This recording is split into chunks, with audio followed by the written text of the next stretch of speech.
6 o'clock, I'm Barry Caffrey. The headlines: Aylesbury woman served notice on her tenancy because she's pregnant. Bedford prison officers jailed for passing on sex offender details. And Luton and Dunstable Hospital to outsource its catering. BBC Three Counties Radio. A pregnant woman from Aylesbury fears she could be forced to sleep on friends' sofas and floors if she's made homeless next week. Bianca is due to give birth in 8 weeks but has been served notice to leave the private rented house that she shares with 8 other people and her boyfriend. The landlord doesn't allow children in the house, so they have to move out on Tuesday. Bianca has been waiting to be housed by Aylesbury Vale District Council but says the anxiety is taking its toll. Very stressful, like constantly back and forth, ringing them again, them being on holiday, not getting back to me and everything. It is stressful. You feel urgency because obviously you're so close. You want to get things ready. We've got, obviously, where we are now, none of the furniture is ours. So we need that time to get a bed, get a sofa, get everything like that before the baby comes. Well, Aylesbury Vale District Council say they will make temporary accommodation available to her if required, and they are exploring alternative housing options. Bedford Road is closed this morning because of a serious road traffic incident overnight. Police were called at 10 past midnight to a collision between 2 vehicles on the road also known as the old A421. Emergency services are currently in attendance. The road is closed between Brogborough and Marston Mortain. It is likely to remain closed for several hours. David Cameron is visiting Warsaw and Berlin as he rounds off his 2-day tour of European capitals to argue the case for changes to the EU. The Prime Minister is trying to win support for his plans before detailed negotiations start at a summit next month. 2 officers from Bedford Prison have been jailed after passing on details of sex offenders to other prisoners. Luton Crown Court heard that the pair, who worked at the gym, looked up details of inmates' crimes on the computer and passed on the information. Jane Killick reports. Daniel Gorick from Flitwick, who's 36, and James Stride from Northamptonshire, who's 30, both pleaded guilty to misconduct in a public office and were jailed for 20 months. Judge Richard Foster said it was a grave dereliction of their duties. He said many inmates are violent and it's well known that sex offenders are vulnerable and could have been assaulted. The Healthcare Workers Union claims Luton and Dunstable Hospital are taking a huge step backwards by outsourcing its catering services. It means meals they were prepared by chefs on site will now be provided by a private company and heated up. Unison say it will lead to a reduction in quality. These patients at the hospital are pleased with the current standard of food. Very good. You couldn't fault it. Plenty of it as well. Quite nice, and it stayed warm. It wasn't like mank, but it was good. Believe it or not, she ate every single mouthful. Yeah. She leaves some at mine at home. Probably wouldn't be very happy, wouldn't be as good, I wouldn't have thought, if it's had to be brought in and reheated. I've been here many years, done many operations and never had bad treatment. I wouldn't have a bad word to say about Luton and Dunstable. And the weather forecast this morning will start off dry, but there'll be showers of rain later. The rain will turn heavy at times and will be accompanied by a strong and gusty winds. Highs of 15 Celsius, 59 in Fahrenheit. Get the latest news online at bbc.co.uk/3 counties. Morning, Friday. And do you know what I fancy eating? Chip shop chips with a pickled egg. We've been arguing about pickled eggs. I'm the only one here that likes a good pickled egg. Oh, I love pickled egg. Can't have too many, it makes you very gaseous. I don't know if it's the pickle or the egg. Either way, oish. Daly surprises me. He don't like a pickled egg. He liked the mushy peas. He don't like a pickled egg. We're going to be hearing a lot from Daly this morning, possibly too much. He has found a ghostly evidence. I'd love to believe in ghosts, but I believe in science. To quote They Might Be Giants, science is real. Oh, and there's loads of other bits and pieces, and all the music today is coming from records. Across beds, hearts and bucks. This is BBC Three Counties. Kelly! Good to have you back. Thank you. Good to be back. Later on, yes. Can we play your Adele competition? Yes. Is that okay? Mm-hmm. Thank you, mate. Look forward to it. Yeah? Thanks, mate. Cheers. The reason why, oh, I can say I have to let you go, baby, and right away. After what you did, I can't stay on, and I probably feel a whole lot better when you're gone.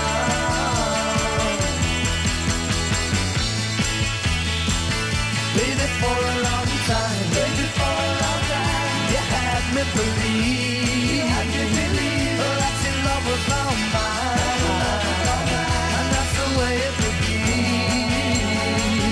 But I didn't know that you were putting me on, and I probably feel a whole lot better when you're gone. Oh, when you're gone.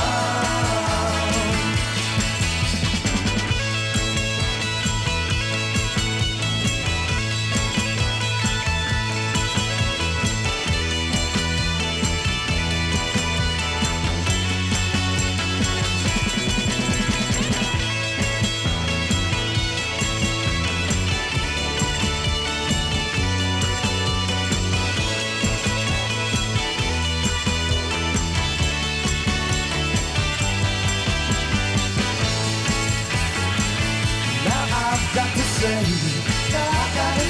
that it's not like before, and I'm not gonna play your games anymore.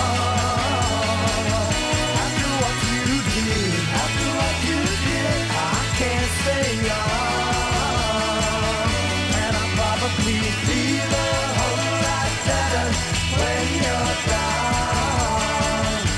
Oh, when you're gone. Oh, when you're gone. Oh, when you're gone. Okay.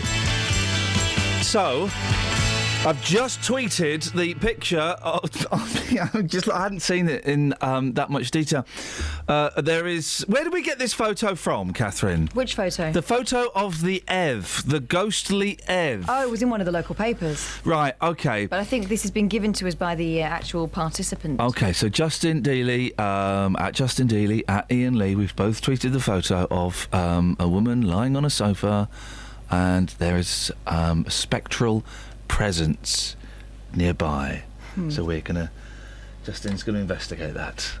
I think Justin should investigate the phone of the person who took that photo to see if they've got Ghost app on there, because I'm sure I've also got that ghost in my house. I'm sure I could also have that ghost in my house if I downloaded the appropriate software. I'm pretty sure. 08459 455 555 is the telephone number if you want to give us a call. Now, yesterday, we were contacted by one of our listeners, Jane, who told us her friend was heavily pregnant and facing eviction. Well, the friend's name is Bianca Stacey, 2 first names. I like it.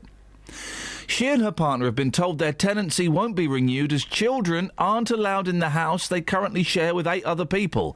Here's what she told our reporter, Simon Watts. Live in Aylesbury with my partner Jason. We need to move out of our address at the moment due to tenancy running out and can't be renewed. We're stuck. Spoken to the council. We can't afford to private rent, so we've obviously gone to them for a little bit of help. It's taken nearly 4 months and we're getting nowhere. We've had one meeting, me giving them a load of phone calls just to be told they'll get back to me. They're obviously under pressure to find housing for people, but the clock is ticking for you because you're how far from giving birth now? 8 weeks, hopefully, if he hangs on that long. It's a stressful time for you, obviously, as parents to be. You don't need that sort of hassle. It is very stressful, like constantly back and forth, ringing them again, them being on holiday, not getting back to me and everything. It is stressful. You feel urgency because obviously you're so close. You want to get things ready. We've got, obviously, where we are now, none of the furniture is ours. So we need that time to get a bed, get a sofa, get everything like that before the baby comes. So. And for you as well, I mean, it's not been a smooth ride to get to this point as well. The baby obviously could come any time from now, really. I've had 3 hospital stays already. They nearly had to deliver him 4 weeks ago. So just hanging on. And as things stand, the property that you're in at the moment, it's a private rental, but you have to be out of here by Tuesday, the 2nd of June. Yeah. Is that right? There's currently 8 people here, including us 2. I do struggle here. I have big anxiety issues and I can't leave the bedroom on my own. I have to have Jason with me. So when he goes to work, then I have to make sure I've got a drink here, I've got something to eat here, because I can't go anywhere without him. And so if there's anything that you could ask for right now, what do you want? Even a 1-bedroom flat would be fine for now, just to get started, get a step up, anything. And when Tuesday comes, if the council haven't found anywhere for you, what are you going to do? Find a sofa, friend's sofa, floor, something, and then I don't know really.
What sort of videos have you got?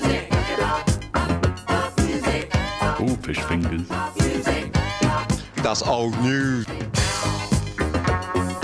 It's a great hole. I think it's just gone politically correct.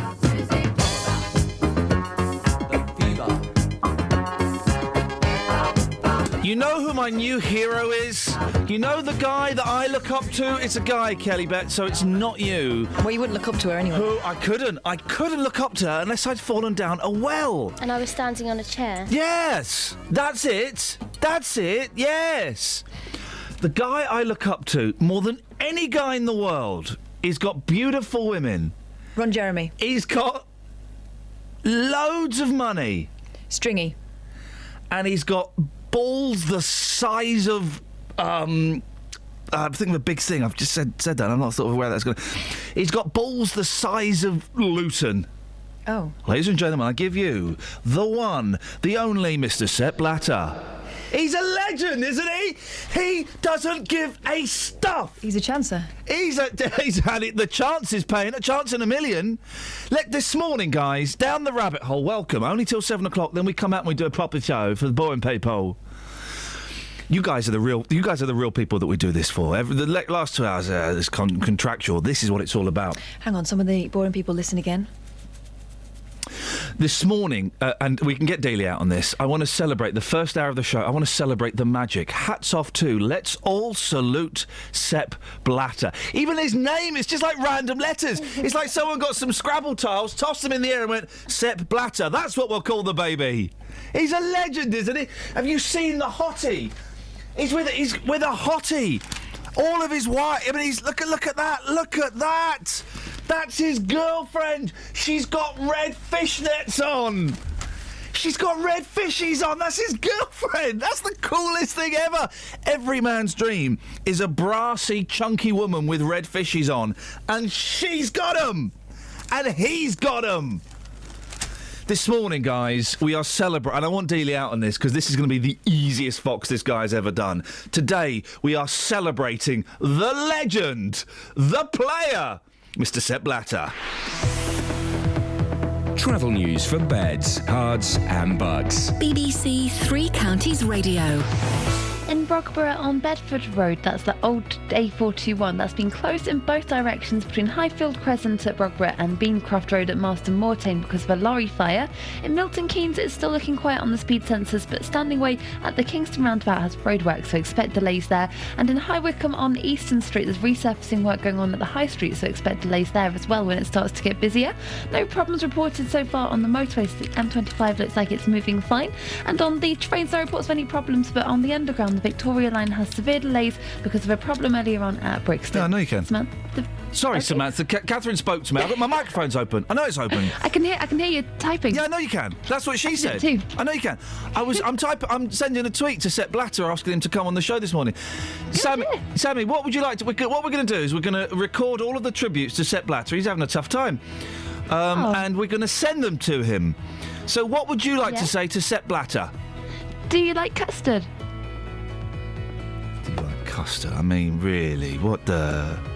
Oh, I think just the thought. Who doesn't like custard? Exactly. I tell you what custard I like. Maybe Sepp Blatter doesn't like custard. I tell you what custard I don't like. No, hang on. Let me rephrase that. I tell you what custard I really like. I don't think you can get it anymore. I think they banned it. They banned Ice Magic, didn't they? Which was yeah, they did. They banned Ice Magic, which was the chocolate you squirted on your ice cream and it'll go hard. No, I bought it.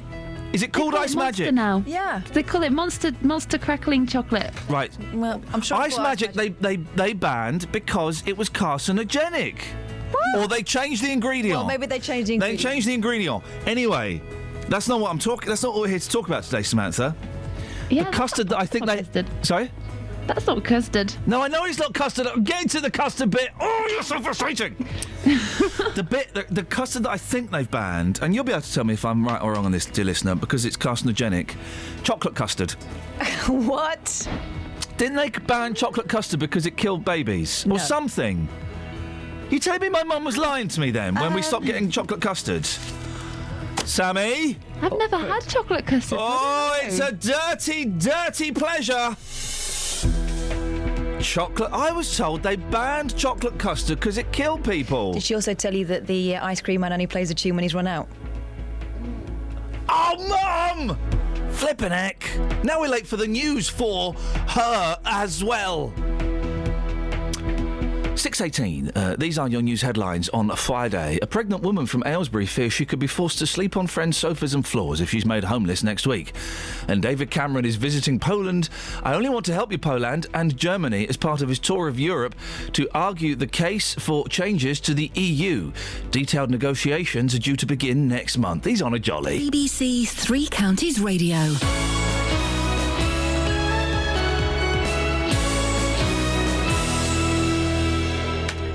Every weekday from 3. Local stories. People in Watford are being urged to celebrate their local heroes by creating a postcard in their honour. In other local news, rugby fans are being warned to watch out for fake World Cup tickets. Roberto Peroni. Now, a metal detectorist has discovered an archaeological find in a field near Royston in Hertfordshire. Taxi drivers in Luton are demanding to be allowed to drive in bus lanes at all times. There is to be a new station at the Leighton Buzzard narrow gauge railway. Roberto Peroni. Hear me typing. Weekdays from 3 on BBC Three Counties Radio. Kath, you need to get in here, otherwise it's going to be all of my records that get played. Oh! Naughty, a bit, but fun. So much fun. I tell him right away now, what's the matter, buddy? Ain't you heard of my school? It's number 1 in the state. Hey, hey, take it away. Get so be true to your school.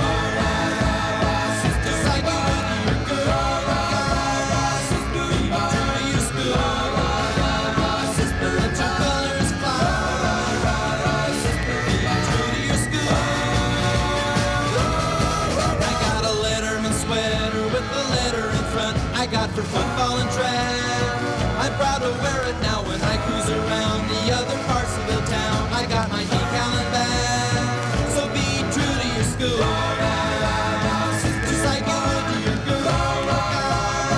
Be true to your school, let your colors fly. Be true to your school. Do it again, we like it, we like it.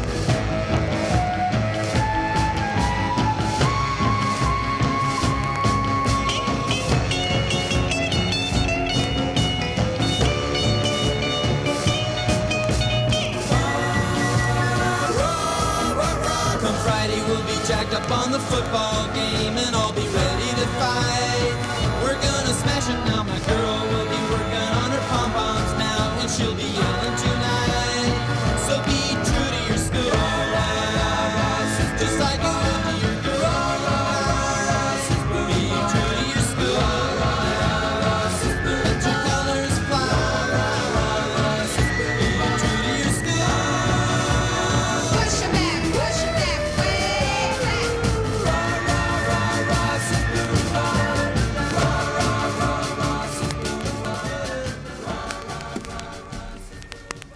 Blue one. Oh, no, shh.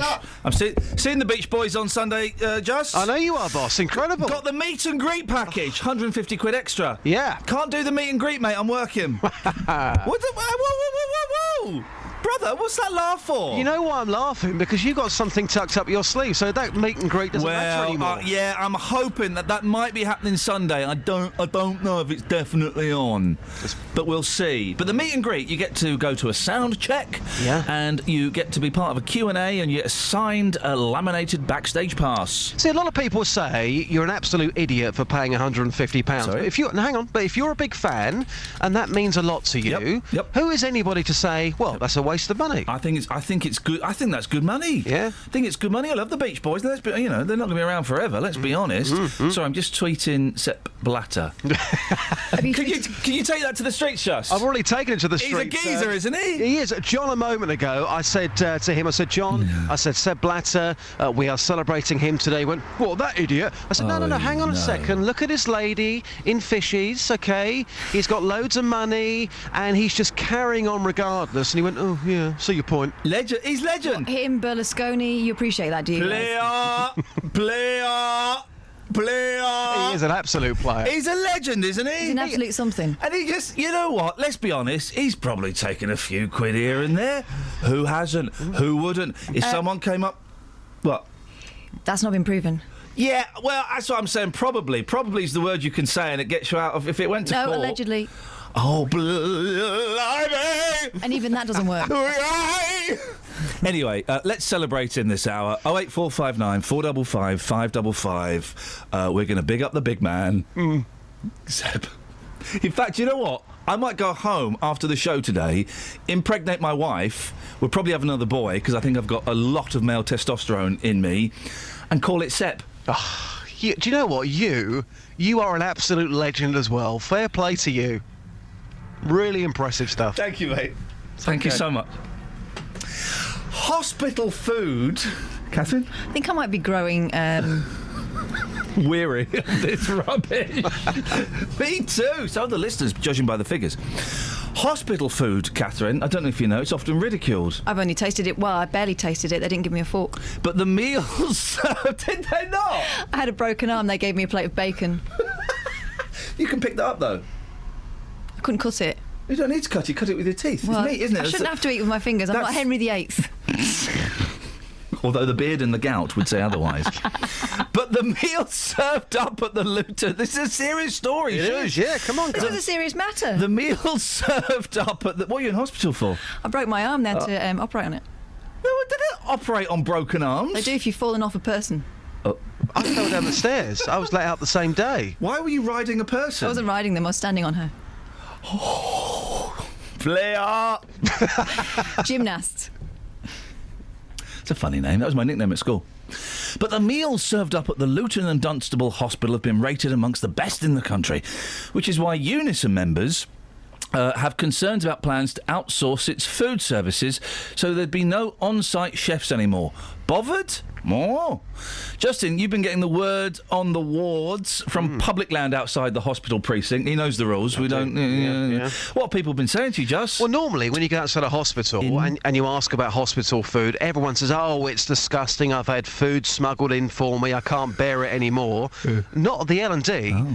Everybody there absolutely loves the hospital food. Take a listen. Sylvia, you're back here for an appointment today, but you stayed here at Christmas time. I did, yes. What was the food like at Christmas time here at the hospital? Very good. Very good. You couldn't fault it. Plenty of it as well. Make me feel hungry. What sort of things were they serving up? I'll tell you what, their salads were very nice. I'm big on salads. But yes, they had a good variety of salads. Very good. I mean, here's the big question for me. If you went into a restaurant and that food was served up in front of you, would you be happy to pay for that food? Yes, I would. Definitely. Chase, you were here this week. You stayed overnight on Tuesday. How old are you again, Chase? 11. 11 years old. OK, so 11-year-olds, when it comes to food, you're normally very, very picky. How did you find the food here? Quite nice, and it stayed warm. It wasn't like mank, but it was good. OK, so what were you served? Can you remember? Was it?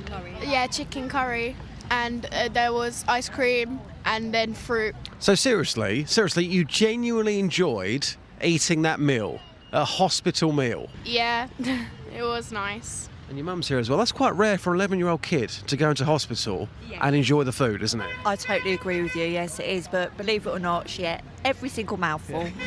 She leaves some at mine at home, but no, she actually ate all of it.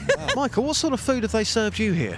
Well, sausage and mash, fish and chips, roast beef. Roast beef? Roast chicken, yeah. Well, what's your thoughts on outsourcing? Probably wouldn't be very happy, wouldn't be as good, I wouldn't have thought, if it's had to be brought in, already cooked and reheated. Not a good idea, I wouldn't have thought. Because it is quite unusual. Most people here, nice aftershave by the way, most people here... Duke. Yeah, Duke is it. Most people here haven't got a bad word to say. That's unusual when it comes to hospital food. You must agree with that, surely? Well, it's not just the hospital food. I find that I've been here many years now. I've been coming here for the last 6 years, and I've had many operations and never had bad treatment. The nurses and everybody's been absolutely wonderful, and I wouldn't have a bad word to say about Luton and Dunstable. That's good to know. Thank you so much for your time. Thank you. What is wrong with that man? He's the reason that the NHS is in decline. What do you mean? He's been there many years, had many operations. What's going on with him? Well, he's an unwell man. He's had things that have gone wrong. He loves the hospital. And more importantly, like pretty much everyone there yesterday, they absolutely love the hospital food. If things had changed, of course, well, that food might not be as good. I went to a hospital in London and the food was... They brought me a menu.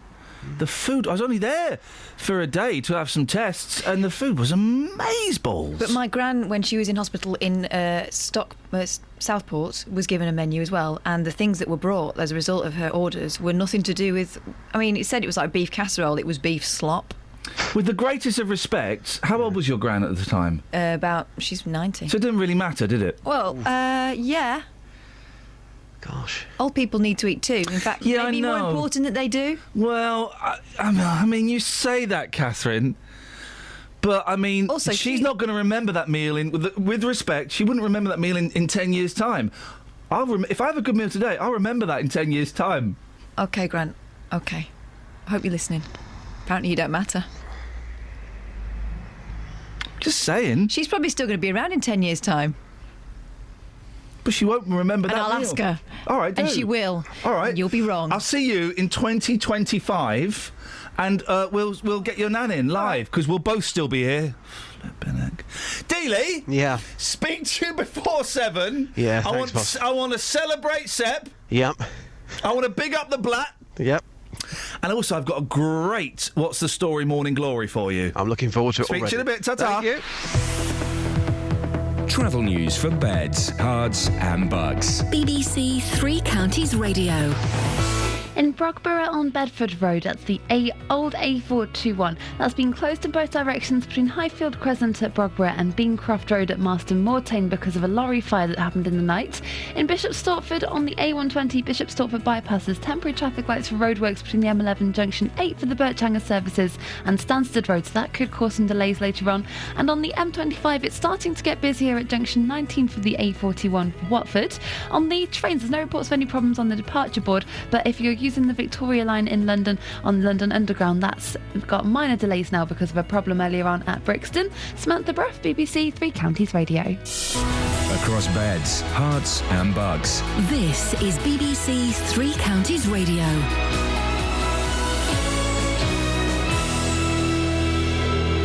It's 6:30 with the headlines. I'm Barry Caffrey. A pregnant woman from Aylesbury fears she could be forced to sleep on friends' sofas and floors if she's made homeless next week. Bianca is due to give birth in 8 weeks but has been served notice to leave the private rented house she shares with 8 other people and her boyfriend. Bedford Road is closed this morning because of a lorry fire overnight. Police were called at 10 past midnight to a collision between 2 vehicles on the road known as the old A421. Emergency services are currently in attendance and the road will likely remain closed for several hours. David Cameron is visiting Poland and Germany as part of his tour of Europe to argue the case for changes to the EU. Detailed negotiations are due to begin next month. The Prime Minister's talks with the German Chancellor Angela Merkel are being seen as crucial if he is to achieve meaningful reforms. The Healthcare Workers Union claims Luton and Dunstable Hospital are taking a huge step backwards by outsourcing its catering services. It means meals that were prepared by chefs on site will now be provided by a private company and heated up. Unison say it will lead to a reduction in quality. And the weather, the morning will start off dry, but there'll be heavy rain later this morning. Highs today of 15 degrees Celsius, that's 59 in Fahrenheit. Three Counties Sports. BBC Three Counties Radio.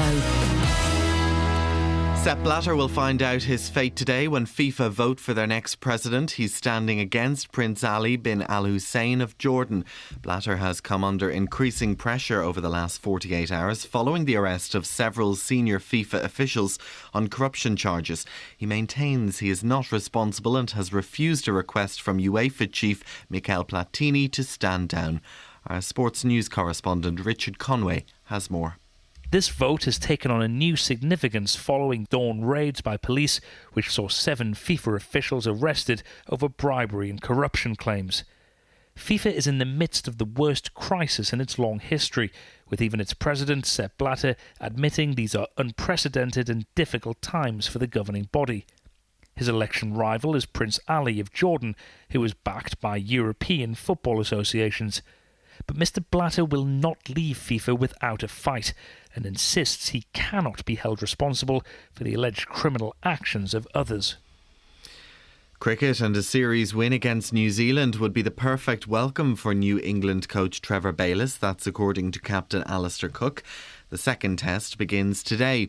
England are 1-up in the 2-test series after a 124-run victory at Lord's. Andy Murray is through to the third round of the French Open. He survived dropping a set to beat the Portuguese João Sousa 6-2, 4-6, 6-4, 6-1. But Heather Watson is out. She lost in straight sets to Sloane Stephens. Among the other second round winners are Novak Djokovic, Serena Williams and Rafael Nadal. In golf, former Open champion Pádraig Harrington leads the Irish Open by a shot on 4 under par after his opening round. However, world number 1 Rory McIlroy has a share of last place after shooting a birdie free 9 over par. BBC Three Counties Radio News and Sport. I'm back with a full bulletin at 7 o'clock.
So that the dancer just won't hide.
Justin Dealey is on the hunt for ghostly evidence again. It's a slow news day. And, well, I just found... Kelly, I don't know if you know this. You were at the O2 recently. Did you feel any... did you get spooked? No. OK, well, Justin and I went, and we went and saw Paul McCartney, and I've just been looking at the pictures again that we took of ourselves, and... Well, it looks like there's a dead boy in the photo. I mean, yeah, I've just tweeted it at Iain Lee. It looks like there's not just a dead boy, an evil dead boy. Oh my God. Dealey, mate, you want to have a look on Twitter? Turns out we were goosed by a ghost and we didn't realise. We did not realise. This morning we're celebrating the magic of Sepp Blatter, the world's jammiest dodgepot. You're right. You seen it? Yeah. Don't cry, mate. Don't cry. Often, laughter is fear. Yeah. Laughter is fear. So when we watch Mrs. Brown Boys, we're afraid. Kels, do you want to wrap the calls up for Sepp Blatter now? Just put them on. Just put them straight to air. What, black fans? The black fans. Black fans. Just rack them up. Let's go through them. We'll do like 3 minutes of that, then we'll do the papers. Oh, wait, where are they? There's someone on fader 1. Hello? Oh, they must have gone. OK. Try fader 2. Hello, fader 2. 3. OK, we'll sort this out. We'll sort this. 08459 455 555. Big up the Blatt. If you set Blatter, it don't matter. Apparently. What you got in the papes? Well, this caught my eye. Oh, I'm sorry about that. And their children are very lucky that they've not had a similar experience. Aye. The mother who still breastfeeds daughter even though she's 5. Oh, that is mess. Was that the one what you saw in the local paper? Did you tweet something? That was a 7-year-old. No, that was a different one, yeah. That was a 7-year-old. She said that it's very much like feeding a newborn. I don't think it is. No, it's not. They're sentient. Nature's way of telling you that you should get them off the boob is teeth. And also, when they say, "Can I have some booby milk, please, Mummy?" Well, I saw a woman once doing a documentary about this kind of stuff, and the kids were saying, "Can we go tandem?" Now, if a kid can articulate tandem, they're too old for, you know what. For Mira Dawson, though, breastfeeding her daughter Tara 3 times a day could not be more natural, even though Tara is 5 years old and at primary school. Gosh, did she put her boob through the railings at break time? The 36-year-old stay-at-home mother is also nursing her 2-year-old son, Ray Lee. Mrs. Dawson, a former biology researcher, claims that continuing to breastfeed Tara is boosting her intelligence. And she would carry on until her daughter was 10 if she could. She even shares a bed with her 2 children so that she can give them milk before they go to sleep at night and first thing in the morning, even though it means that husband Jim, 56, has to sleep in a separate bed. Uh-oh, Figaro, we got magic. Oh, no, that is messed up. That is messed up, isn't it? The problem is that experts will not say that it's messed up.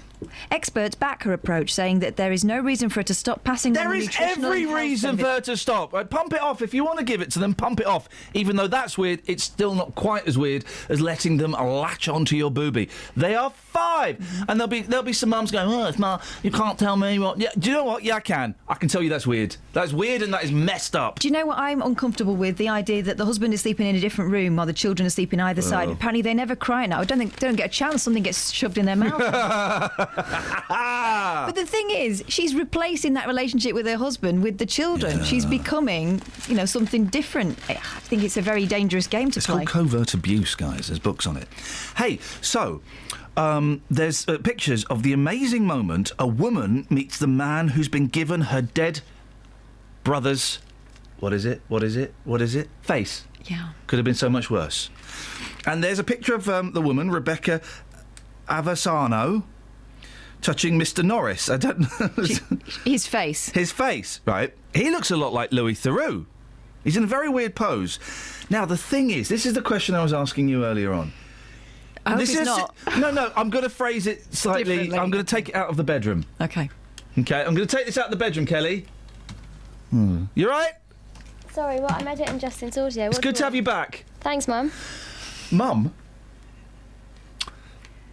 Supposing... She's hot, right? She is hot, and any man that met her would fall in love instantly. That's just a fact. Okay. Supposing...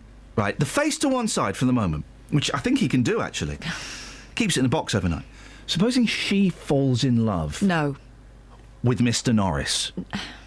Right, they go out and they're having dinner. She's got to say, "Mr. Norris, I've got to be honest with you. I don't know what his first name is." It's just, "Mr. Norris, I'll be honest." Because his face was really badly disfigured, okay? That's why he's got a dead man's face. "This is really awkward, Ardo, but I've fallen in love with you." No. Could she? No. If my sister's listening, Joe, imagine I died. Could you fall in love with a man who's got my face? When he says fall in love. Fall in bed. That's what I'm asking, because it's what's on the... We're always told it's what's on the inside that counts. No, but... Well, this is the ultimate test. No, if it's your brother's face on the outside, I think that's... This is the ultimate test if that's true or not. Isn't it, though? 08459 455 555. Could you fall in love with someone who had your dead brother's face? Call me now. You've just got to ask these questions. What else you got? You have, apparently. Yeah. Oh, upstaging the bride. Oh, this is funny. Right. With this ring, I upstaged the bride's big day. It's on page 11 of the Mail. Oh. But I've seen it a few places. It's hard to tell whether this woman is overwhelmed by emotion or horrified at the way her suitor has just upstaged the bride and groom at the wedding reception. I'm suggesting she don't care. The photo of the awkward moment took the internet by storm with 1.4 million views. But while the married couple seemed to maintain composure, online commentators poured scorn on the proposer's selfish timing. So we've got people talking on Twitter used as evidence here. RG Dole wrote, "I think it's a little wrong you try and steal the spotlight. Seriously, you had 364 days to pick from." Yeah, well, he's kneeling in front. They're obviously having in front of the top table. Yeah, they're in front of the top table. They're having their nosh up and the food, and he proposes to her. That is weird, isn't it? That's a weird time. I know if you go to a wedding with someone that you're in love with, it can make you start thinking that way. But I think you hold off, don't you? You let them have their day. Surely. I think you would have to. A friend of mine wore a white dress to my wedding. I still remember that. Well, I don't understand why that's such you just don't do that. But why? That's just silly. That's upstaging the bride. Well, no, it's not. Well, you just don't. You've got all those colours to pick from. You just don't. It's tradition. No. But because you just don't. No, I'm going to ask you again, Mr. Cameron. But why? You just don't. Okay, Miss Sturgeon. It's a look at me colour. But why? You just don't. But you're saying that. It's like talking to those Muppets from the blooming Carnival again. But why? You just don't. Okie dokie. Thanks very much. Travel news for beds, cards and bugs. BBC Three Counties Radio. In Brogborough on Bedford Road, that's been closed in both directions between Highfield Crescent at Brogborough and Beancroft Road at Marston Mortain because of a lorry fire. On the M25, looking at the speed sensors, it's starting to build up between junction 19 for the A41 at Watford and 18 for the A404 at Chorleywood. It's also looking slow at junction 17 for Maple Cross. On the train departure boards, there aren't any reports of any delays at the moment. Samantha Breath, BBC Three Counties Radio. Thank you very much.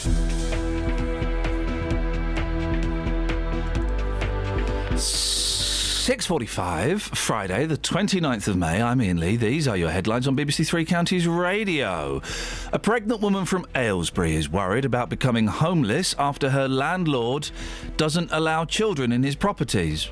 And FIFA delegates will decide later whether to appoint the legend and the player, Sepp Blatter, to a record-breaking 5th term as president. Take after out and put because in.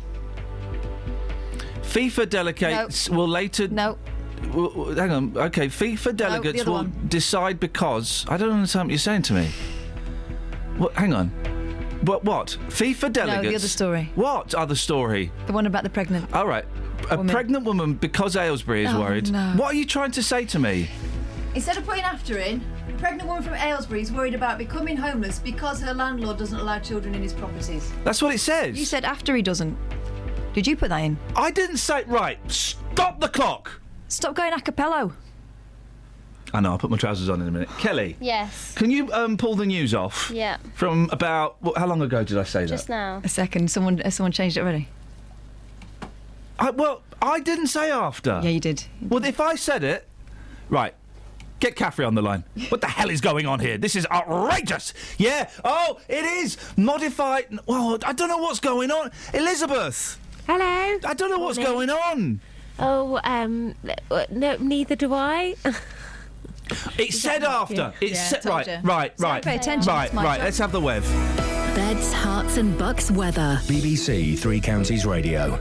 Well, the weather's quite complicated as well for today, but it will be a dry early start. I say dry, it'll be mostly dry really, because we've got a few showers around just in front of the actual weather front, which is currently out to the west. So many places staying dry through the early morning rush hour, perhaps just a few showers. The heaviest of that rain is going to push in through the course of the late morning and the first part of the afternoon, so turning very wet and also very windy as well as that weather front clears into the afternoon. So expect some strong gusts of wind along with lots of heavy rain, not very nice for a short while through the middle part of the day, but then through the late afternoon things are going to dry out. It'll brighten up. Watch out for a few showers which may follow on from the weather front, but there's also some good spells of sunshine a bit later on through the day as well. Top temperatures up to 15 or 16 Celsius in the best of that sunshine. There will be a few showers around, so watch out for those. Now for this evening and the overnight period, it's going to be dry and we'll see overnight lows of around 7 or 8 degrees, so a little bit chilly tonight. And then into tomorrow, the better looking day of the weekend. If you've got plans outdoors, make sure that they are for tomorrow, because Sunday is going to turn very wet and windy, particularly through the morning. Some brightness I think a bit later on through Sunday afternoon, and then staying quite unsettled on Monday and on Tuesday as well. Quite windy with some heavy showers at times. Things will settle down once more by the time we get to Wednesday of next week. That's the forecast.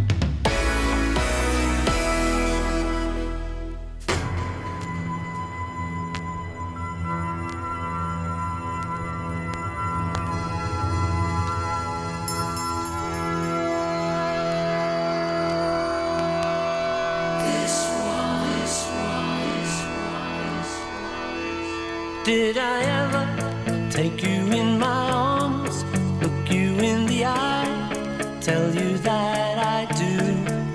Did I ever open up my heart and let you look inside? If I never did it, I was only waiting for a better moment that didn't come. There never could be a better moment than this one.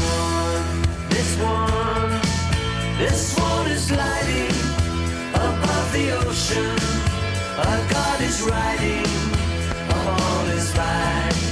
How come the water and bright the rainbow fade this one to black? Did I ever touch you on the cheek? Say that you were mine. Thank you for the smile. Did I ever knock upon your door? Try to get inside. If I never did it, I was only waiting for a better moment that didn't come. There never could be a better moment than this one. This one, this one is gliding above the ocean. A god is riding upon his back. How come the water and bright the rainbow fade this one to black? What opportunities did we allow to flow by? Feeling like the timing wasn't quite right. What kind of magic might have worked if we'd stayed calm? Couldn't I have given you a better life?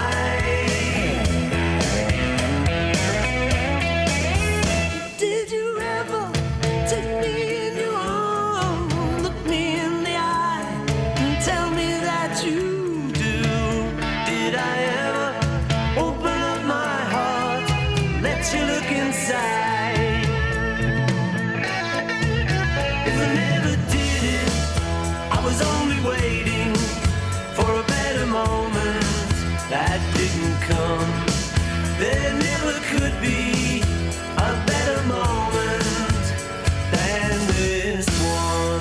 This one, this one is gliding above the ocean. A god is riding upon his back. Late 80s McCartney at his very, very best. Fade this one to black. Rob, for years, thought that song was called The Swan.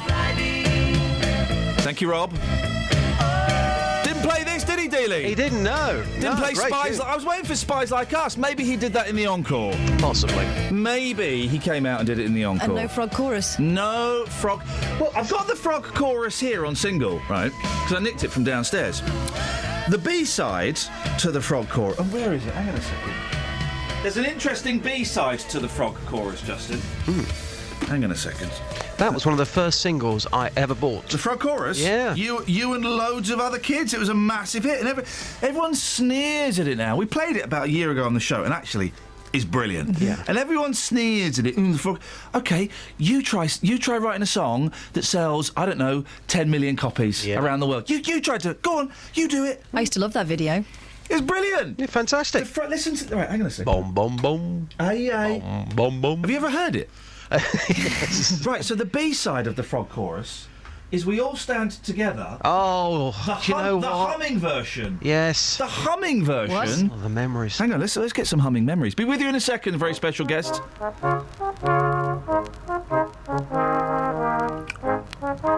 This is already the favourite thing I've ever heard in my life.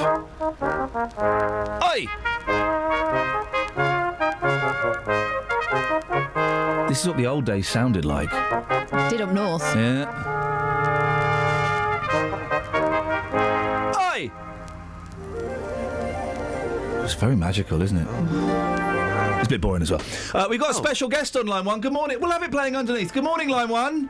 Good morning. Who is this? This is Dennis, who's 90 years old, and you owe Catherine 10 quid. So what? So I can't hear you, Dennis. I'll bet you can, because I haven't said money. Well, hang on a second. What's going on here? You bet me that I wouldn't make 90. Yeah, you didn't bet me. You bet your lady there. Okay, your phone line is worse than normal. He's 90. Put some slack. Okay. Well. Yeah, okay. Well. If you could call back on a decent phone line, Dennis, we could discuss this. A decent phone line? Thanks very much for calling. Oh. It's just too much echo on the line. I'm riding... You saw me riding the faders there? You saw me riding the faders? Too much echo on the line. I know he's 90, but I'd need to see evidence to back that up. Justin? Yeah. Oh, should we... Hang on a second. Before we do your package, let's... hang on a second. A bit emotional now. I know. Hang on. Oh, 5 years old. Got my first Luton Town kit. You carry on, Justin. Oh, just amazing. Just reminds me of having Bangers and Mash for the first time, thinking, wow, what is this? First record player. Oh. Sorry, mate, you're really messing with my mind this morning.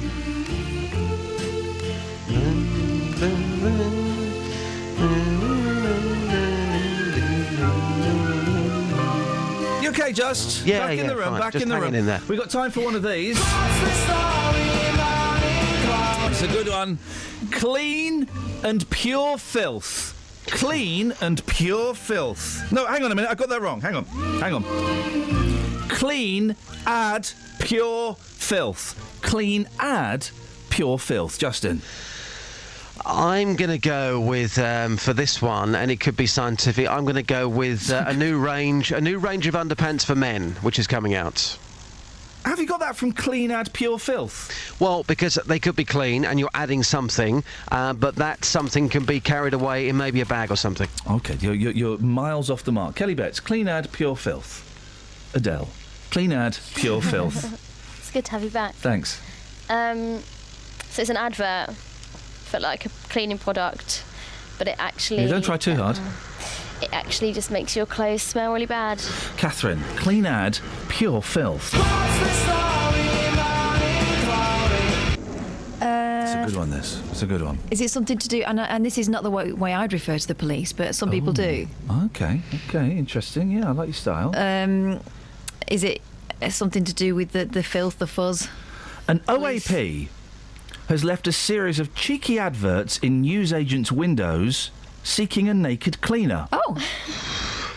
The 69-year-old wants a compassionate woman to clean his home for £20 an hour.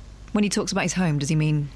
Prostitutes, under 25s, and those with plastic surgery need not apply. Oh, he's picky. Say the ads in South Gloucestershire. The man who wants to be anonymous added, "There's no touching or extras. It's about fantasy and hygiene." Anyone interested? Let's get up to Gloucester. Oh, Justin. Wow. Yes. That. It's all about players this morning, isn't it? It really it's the is. Players edition. It's the Player Special. John Player Special today. That gentleman there, legend. Yep. Sepp Blatter, legend. Absolutely. He doesn't give a stuff. All the muck that's swirling. Any sane man would go, do you know what? I'm the president of FIFA. We look awful. I'm going to step down, guys. He's doing the opposite. He's having an election today. There's been a reason why he's been in charge for 16 years. Yes. Everyone's going, right, maybe you should step down, Seth. He's going, no. He had a big do last night. Yep. He's going, I'm coming back for more, guys. You've got to respect that. He just carries on with a big smile on his face as if to say, hey, guys, come on, what's the issue here? Come on. I'm the main man. Brilliant. You've taken this to the streets, haven't you? Yeah, do you know what? Today we have been celebrating the magic of Mr. Blatter, and I have to say that most people I spoke to this morning refused to talk about this. Mate. And I said, what do you mean you're refusing? Oh, I hate the man. This was the only person who agreed to talk. Take a listen. Paul, today we are celebrating Sepp Blatter. We're bigging him up. What an absolute legend. Of what? Well, legend in his own underpants. Well, that you can say, yeah. Good-looking girlfriend, I mean, lots of money, just carries on as if nothing's happened. What a guy. Where did the money come from? But what a guy. Well, I'm sorry, I've got no time for him whatsoever. So you don't go home and think to yourself, one day I'd like to be like him? No, definitely not. Why not? Why not? Come on, he's got it all. He's just cheating the football fans, isn't he? Well, but in reality, look at his life. Come on, we should be celebrating this man. Well, no, I'm sorry, I can't. It just does nothing for me whatsoever. You don't like his suits? I don't like his suits. I don't like his attitude. I just don't like anything about him to do. I don't think he's any good for football whatsoever. Do you think he's a player? No. Do you think he's a chancer? Very much so. Do you think he's a geezer? I'm doubtful. OK, let's leave it there. Thanks, boss. Oh, no problem. Justin, tough work. I Yeah, thought it that would was. have been the easiest Vox you'd ever had to do. No, people hate him on the streets. Did you not find Stetson? No, I've not seen Sadiq for about 3 weeks. I think he's now Sadiq. avoiding me. Sadiq, I hope you're well. Good morning, sir. Justin, it's Dennis's 90th birthday. Fantastic. Take it to the streets. Yes. Ta-ta. Take care. Travel news for beds, cards and bugs. BBC Three Counties Radio. In Brogborough on the Bedford Road, the old A421, that's been closed between Highfield Crescent and Beancroft Road in both directions because of an accident, so that's between Brogborough and Marston Mortain. In Borehamwood on the A1 southbound, there are queues building up from the Holiday Inn towards Barnet Lane at the Stirling Corner. Looking at the speed sensors, and in Buckingham on the A421, that's building up on both directions on the approach to the A413, and on the motorways on the M25, it's busy anti-clockwise now from junction 17 for Maple Cross to 15 for the M4. Samantha Bruff, BBC Three Counties Radio. Thank you, Sammy. Shh, don't mention Sepp Blatter again. Well, we can mention him, but don't mention we're climbing out of the rabbit hole, guys. Still to come, outside the rabbit hole, Dealey's got ghostly Ev. Oh, and I don't know, other bits and bits. We'll make it up as we go along. It'll be fine. Local and vocal across beds, hearts and bucks. This is BBC Three Counties Radio.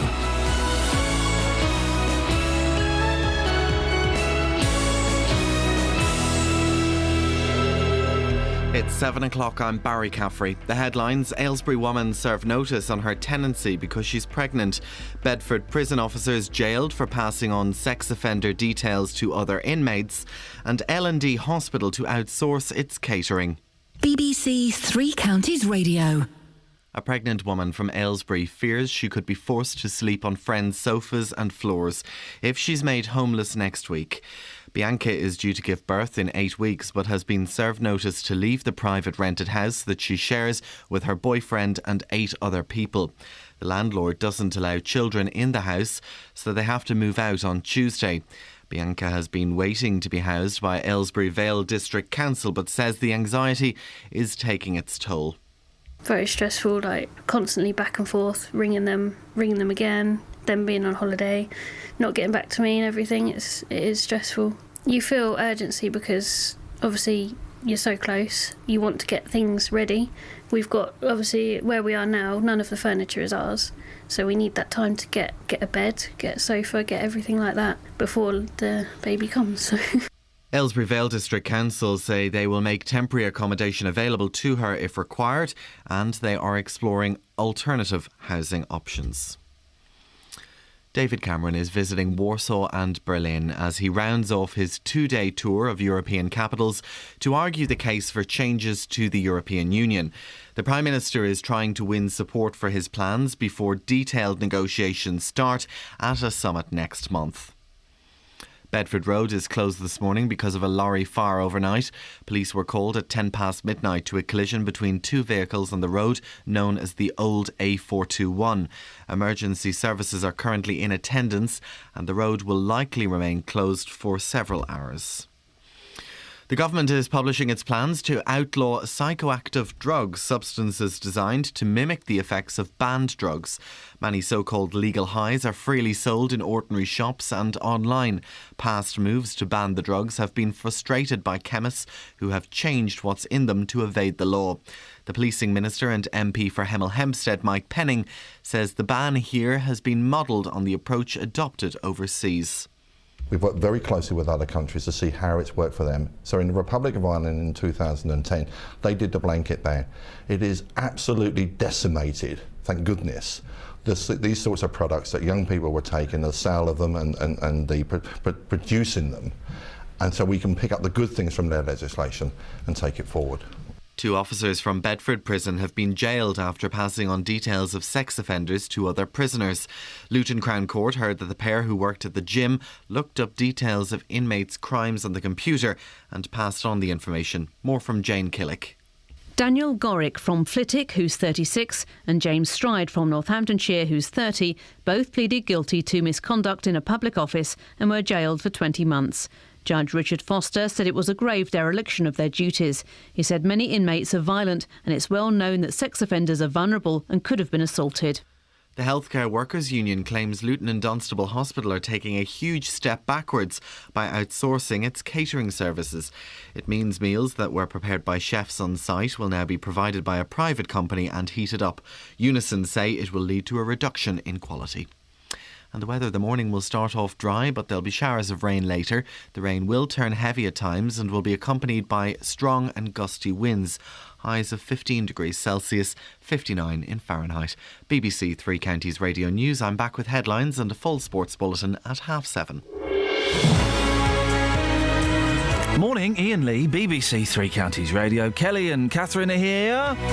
Justin's out there. I mean, he's literally out there, man. Ghosts, 90-year-olds, houses, hospitals. It's all happening on the inside, baby. If you want to take part, you know the rules, don't you? You know the rules. Shall I remind you of the rules? We throw this stuff out there to talk about, but unlike pretty much every other show on the radio, you can call in about anything. You can call in about anything, anytime. That's how it works here. Odds are you'll probably get on. The phone number 08459 455 555. Across beds, hearts and bucks. This is BBC Do you want to Radio. Do you want to hear me catch out my producer and good friend Catherine Boyle? Texas. I've got him. Whoa!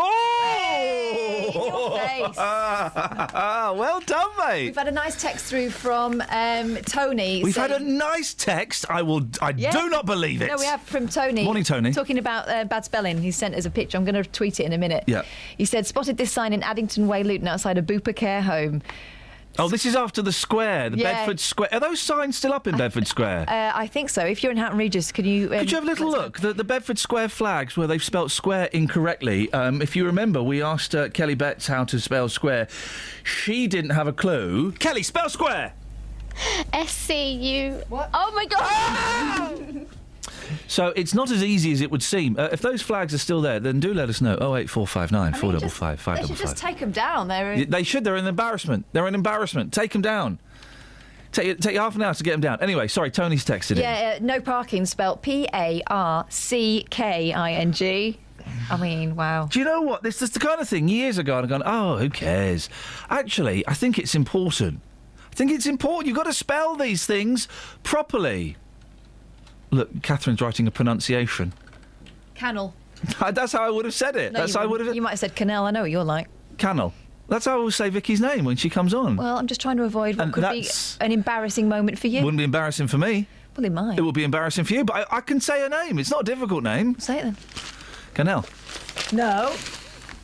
Who is this Vicky we're talking about? Let's bring her into the conversation. This morning we've been talking about a young couple from Aylesbury who've been told to find somewhere else to live because they're having a baby. No children are allowed in the house that Bianca Stacey and her partner currently share with 8 other people.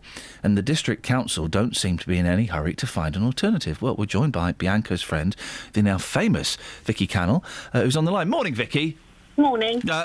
We like to get people's names right here, and Catherine is right to give me a pronunciation because I'm always getting people's names wrong here. You're Bianca's friend. How long have Bianca and Jason been living in this place? Since November last year. Okay, and they're sharing with 8 other people? Yeah. How is that working?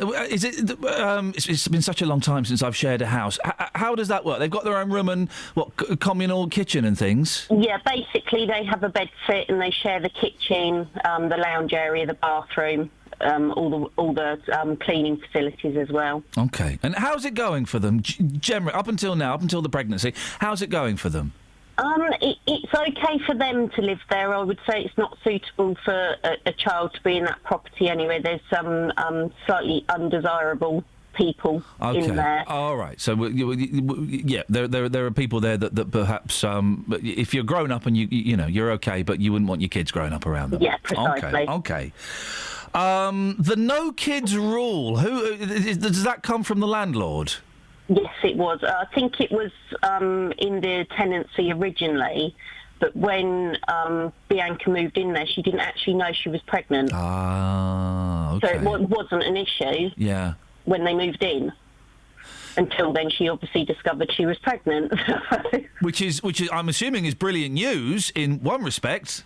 Yes, it's good news in one respect, Yep. but then it leaves her in the situation she's in now, which doesn't help anybody. Okay, so the landlord hasn't done anything wrong. That was made clear that kids weren't allowed. Yes, that was in the tenancy. And I guess you could kind of understand that if it's a house with 8-10 people in, however many it is, if suddenly a baby or a child is brought into it, it could be hard work for everyone else, couldn't it? Yeah, I think it's, the possibility that if that child's crying at night, it keep other people up. And That ain't a possibility, Vicky. That is a definite. I don't know if you've got kids. That's a definite. No, I don't. And it is. I have, and it is a definite. And it would be noisy. And you know however much you love your kids, if you're in the room next door or downstairs, it can be frustrating. So I can kind of understand that, but it leaves the couple in a pretty awkward situation. When's the baby due? 8 weeks. Oh, blimey, not long to go, is there? And she's well and healthy and everything's going all right, is it? Bianca has a heart condition, and she also has been diagnosed with anxiety. Okay. Which the knock-on effect of the two obviously put the baby at risk. Yeah, of course. Well, they'll be monitoring that in the hospital, and with 8 weeks to go, they'll be keeping a tip-top eye on her blood pressure and her heart and all of that. So I'm sure, fingers crossed, I'm sure it's going to be wonderful and safe. Where's she at now? She obviously can't stay there. When has she got to get out of the house, and what are the possibilities of her finding somewhere else? She's got to get out next Tuesday. Oh, blimey. Since she found out she was pregnant, they've been looking for alternative accommodation. Yep. Private rental, obviously have approached the council. Private rental market, that's totally out of their financial abilities. Yeah. Both her and her partner worked in retail, which I'm pretty sure a lot of people in retail say that it doesn't pay a great deal. And, you've lost one income because one of you's got to have the baby and not be able to work. So it's only one lot of income coming in. Can't find private rental anywhere that will accept them. So that sort of left that as you've got no alternative. And unfortunately, it's unaffordable for a lot of people. So they've gone to the council. What have the council said? They lost their application twice. Hey, nice one. Thanks, guys. Brilliant. That's delayed that. I think she's had one meeting with them in February. Yeah. They've tried to send her to a debt, counselling service. However, she's got no debt, so I don't know how... Well, I suppose that's to kind of help her manage her money, but probably not really what she needs at the moment, is it? No, she needs a home. Yeah. Managing the money and paying the bills, yes, all right, well, that doesn't come until you've actually got somewhere where you can pay the bills for. What are the council saying? Because obviously she's got to be out by Tuesday. She's got 2 months to go before she delivers. What are they saying? They must realise this is quite an urgent situation. They basically have told her, I actually found something slightly different out the other day, but the council have told her she's got to, once she's had the baby, spend a night on the street before they even put her in emergency accommodation. Okay. Oh, blimey. That don't sound great, does it? It's not what it says in their statement either, Well, is we've got the statement. Yeah, Catherine, you've got the statement. It's massive. It's really long. Can you pick some of the key moments? This is the statement from Aylesbury Council, the council involved. The couple first contacted the Housing Department late March 2015 when they applied to join the Housing Register. Bucks Home Choice, and their application was processed a short while later. Miss Stacey has submitted additional medical information to support a higher priority, and we've requested further advice from our medical advisor. We're aware that she's pregnant. We understand the landlord has served notice. We have explained to Miss Stacey that a notice is only the first step in the possession process, and she can legally remain in the accommodation until the landlord obtains a possession order from the court. So they're encouraging her to stay there past Tuesday, by the sounds of things. They do that, councils, don't they? Stay there because you can't get booted out by the landlord. Which is why a lot of private landlords don't want to give... Which is unfair on the landlord, you know. They don't want to give their properties over to council tenants. Nevertheless, the council will make temporary accommodation available from their 2nd of June if required. So it looks like they'll house her from Tuesday. Yeah, what's that that, Vicky? Because it says here, maybe that's not been made clear to them. It said here that the council will make temporary accommodation available from the 2nd of June if required. That would imply to me hotels or B&Bs. Not ideal. No, they've not said anything to Bianca. Have they not said that? That's extraordinary. No, she Right. had a phone conversation literally before your reporter went round and saw her yesterday. Right. And the woman said to her, you've got a meeting on Thursday. And Bianca obviously said, well, I'm being chucked out on Tuesday. And she said, well, you're just going to have to stay there. Right. Well, There this are is two- interesting because they've put this at the end of the statement. There are that they're two really key helping things out. here, Vicky, and what we'll do is we'll send you this statement and we'll send you who we got it from, if we have a name. It may have been a nameless bod. There are two key things right at the end of this statement that I think are interesting. It says, nevertheless, the council will make temporary accommodation available from the 2nd of June if required. So that would be a B&B in a hotel. Not ideal, but better than sleeping on the streets. Yeah. Or sleeping on a mate's sofa. She mentions the debt assessment booked in on the Thursday.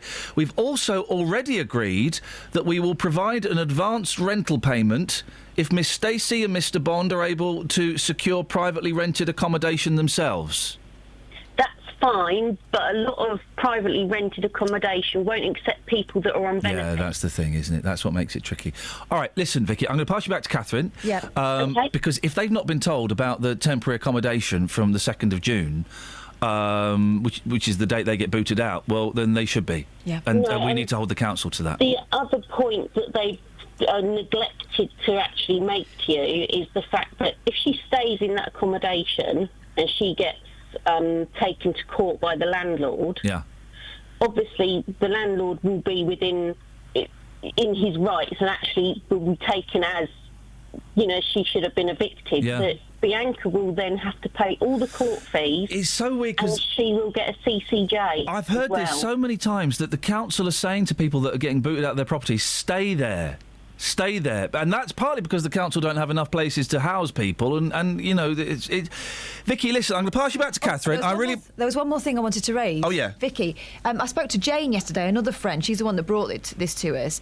And she suggested that Bianca had been told that if she's still homeless by the time she has the baby, she should stay in hospital. Is that what the council said to her? Yes, I actually phoned up social services because nobody has been giving her any information, basically. Let's try and unpick this then. Right. Okay, I'm going to listen. But Vicky, I really appreciate your time. Thank you very much indeed. She's lucky to have a good friend like you. We'll isn't it confusing? Hey, do you remember when everyone laughed at Ed Miliband saying that he wanted to impose rent caps? He was going to impose rent caps on properties, and everyone went, "Oh, you horrible lefty socialist!" Really? Travel news for beds, cards and bugs. BBC Three Counties Radio. On the M1, it's blocked northbound between junctions 13 for Bedford and 14 for Milton Keynes because of a 2-lorry accident. In Brogborough on Bedford Road, that's the old A421. That's been closed between Highfield Crescent at Brogborough and Beancroft Road at Marston Moortain because of a lorry fire. And in Aylesbury on Buckingham Road, the traffic lights aren't working at Weedon Road, so that could cause some delays as it starts to get busier. In Borehamwood on the A1, that's looking slow southbound from the Holiday Inn towards the Stirling Corner. Samantha Breath, BBC Three Counties Radio. Thank you, Samantha. 7:17, Friday, the 29th of May. I'm Iain Lee. These are your headlines on BBC Three Counties Radio. A pregnant woman from Aylesbury fears she could be forced to sleep on friends' sofas and floors if she's made homeless next week. And the government is publishing its plans to outlaw psychoactive drugs, substances designed to mimic the effects of banned drugs. BBC Three Counties Radio.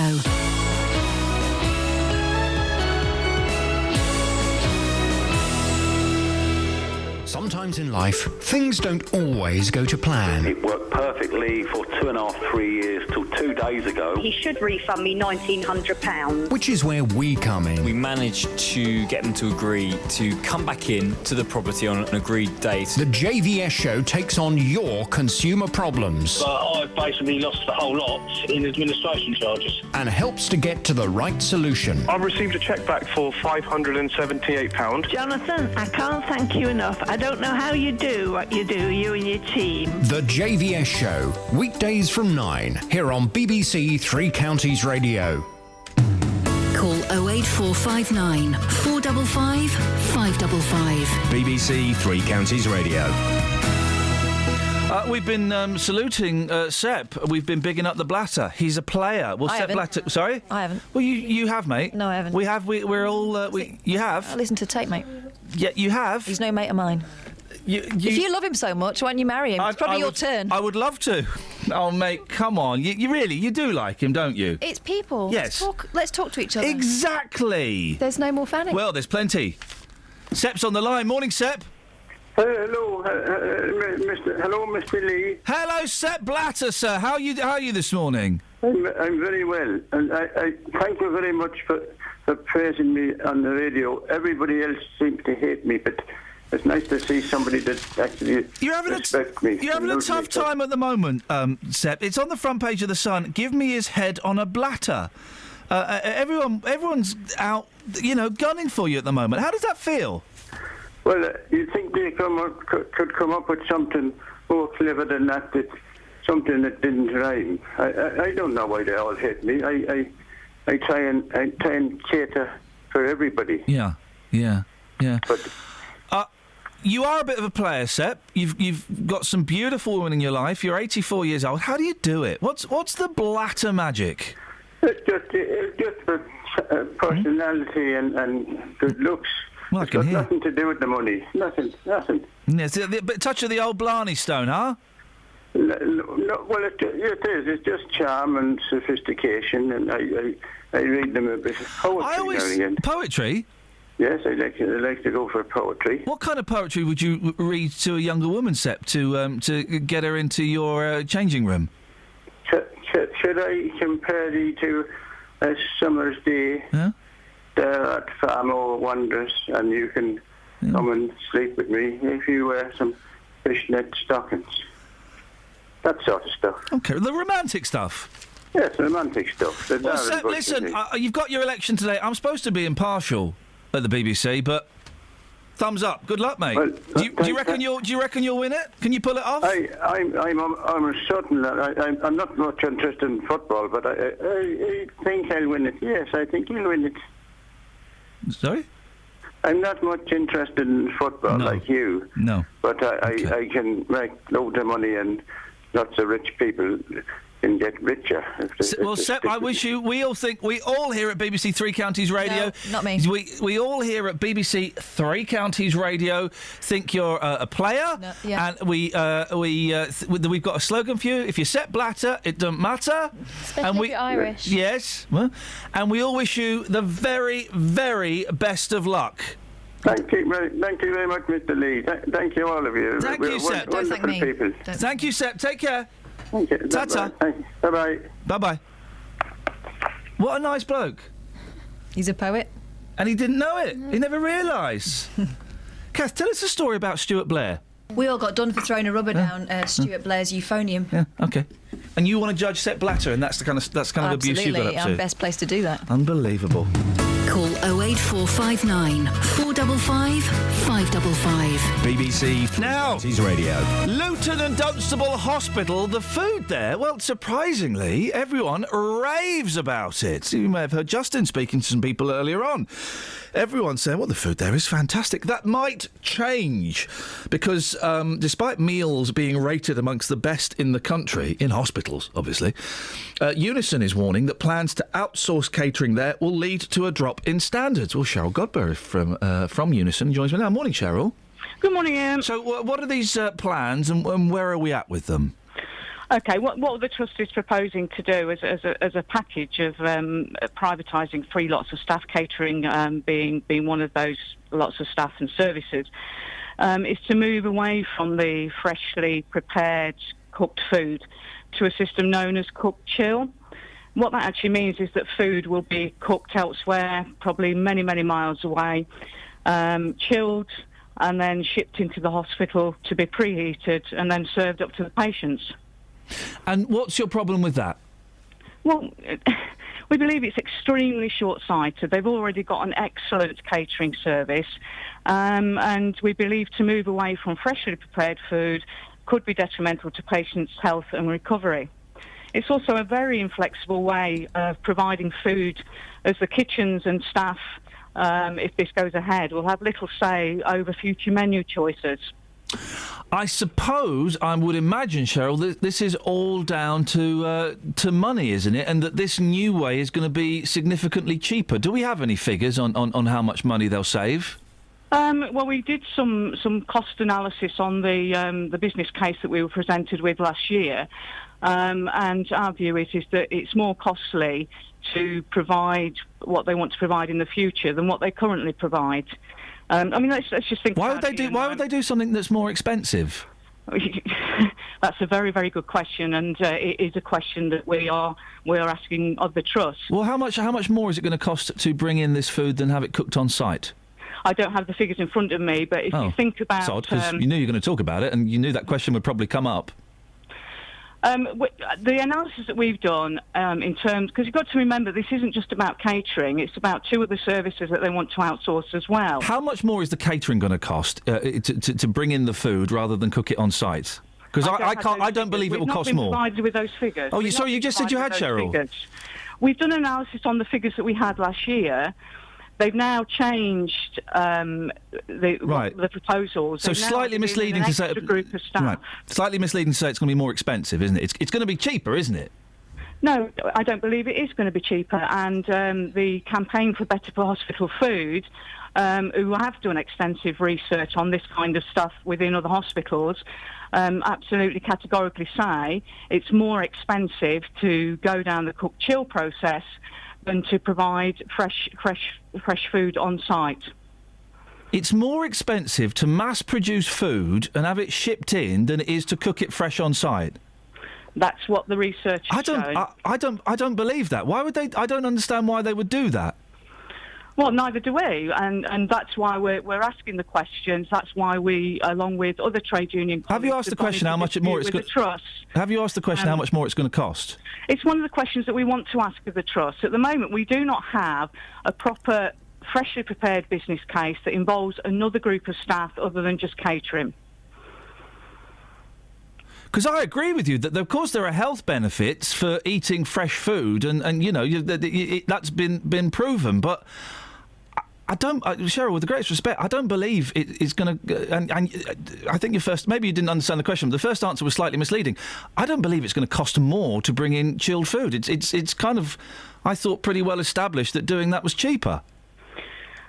Well, we need to see the facts and figures, and that, Ian, is not what we've got at the moment. So you're just guessing. We've got no justifiable business case to go down this route for this group of staff and the other two groups of staff. Have you asked for one? In this outsourcing, we have asked for the business case. We have been consistently asking for the business case. Right. It has not been produced. So where are you getting because this is a key factor, and I'm sorry to press it, because I kind of agree with you in principle, but this is a key factor. Where have you got the idea that it's going to cost more money to mass produce food and then bring it in than it is with the cooking fresh food on site? At the moment, the trust does cook the food fresh on site. If they move to cook chill, again, we don't have the figures to... So you saying it's more expensive is just you guessing? We believe that it is more expensive and detrimental to the health and well-being of patients. Where's your evidence for the expense? Should this go down this route?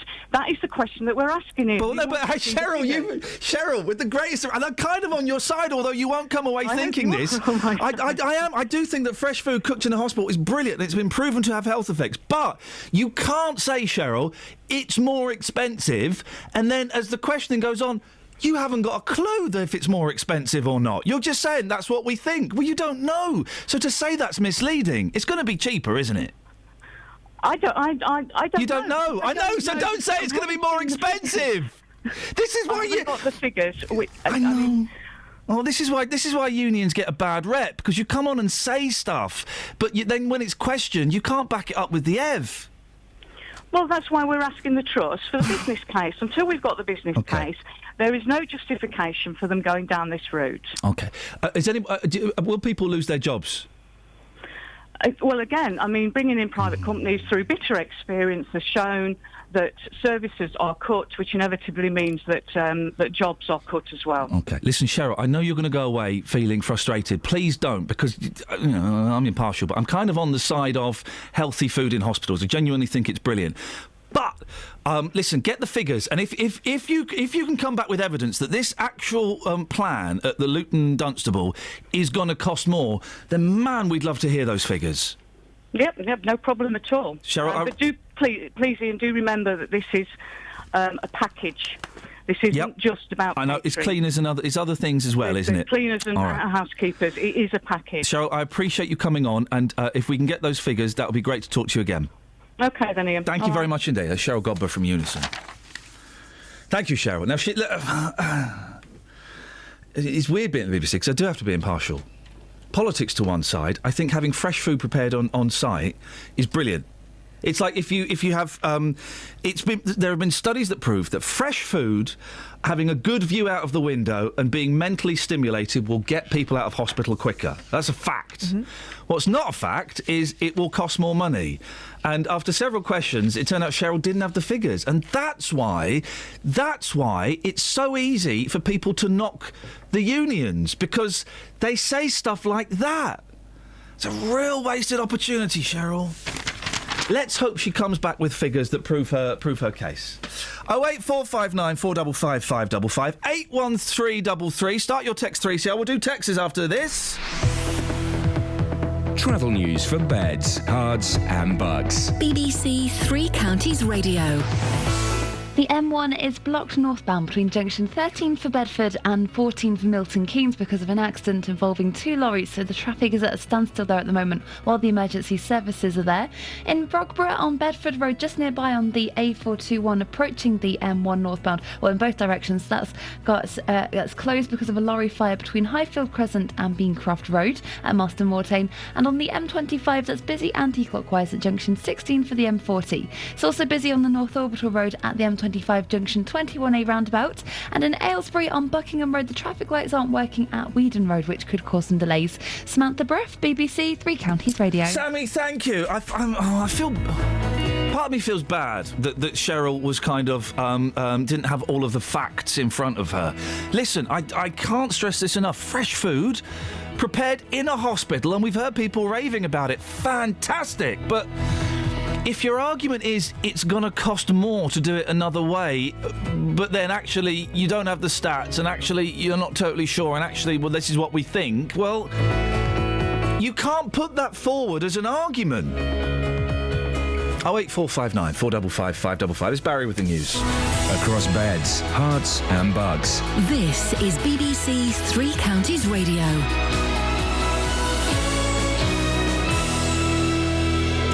It's 7:30 with the headlines. I'm Barry Caffrey. A pregnant woman from Aylesbury is worried about becoming homeless because her landlord doesn't allow children in his properties. Bianca is due to give birth in 8 weeks but has been served notice to leave the private rented house that she shares with her boyfriend and 8 other people. Aylesbury Vale District Council say they will make temporary accommodation available to her if required. The government is publishing its plans to outlaw psychoactive drugs, substances designed to mimic the effects of banned drugs. Many so-called legal highs are freely sold in ordinary shops and online. Bedford Road is closed this morning because of a lorry fire overnight. Police were called at 10 past midnight to a collision between 2 vehicles on the road known as the old A421. Emergency services are currently in attendance and the road will likely remain closed for several hours. David Cameron is visiting Warsaw and Berlin as he rounds off his 2-day tour of European capitals to argue the case for changes to the European Union. The Prime Minister is trying to win support for his plans before detailed negotiations start at a summit next month. And the weather forecast, dry initially this morning, but there'll be showers of rain later.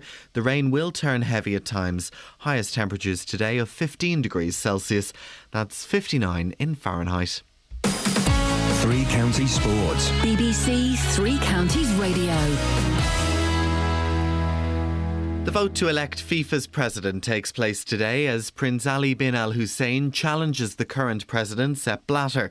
The election takes place after bribery and racketeering charges were laid against several top FIFA officials by US prosecutors. Blatter has already resisted calls to resign, led by UEFA President Michel Platini and Richard Bevan, the Chief Executive of the League Managers Association. He says Blatter should not remain as president. The time has come that the 79-year-old president of FIFA needs to step down. We do not want him into a fifth term. Now, whether it's the 209 countries that decide in the vote, or whether it's UEFA and their votes changing, or whether it's the sponsors like McDonald's and Adidas having an impact, there must be change. In cricket, the New Zealand captain Brendan McCullum thinks losing the first test to England at Lord's is still raw in their minds as they prepare for today's second test. England are one up in the two-test series after a 124-run victory at Lord's, but New Zealand are prepared to fight back. Well, our guys are hurting a lot after that last test match. We felt that we did enough to give ourselves a good chance in the test, and to lose it hurts a lot. So that there's a steely resolve within the group to turn that around. And the beauty of only having 3 days between the test matches is that opportunity comes quicker than what it normally does.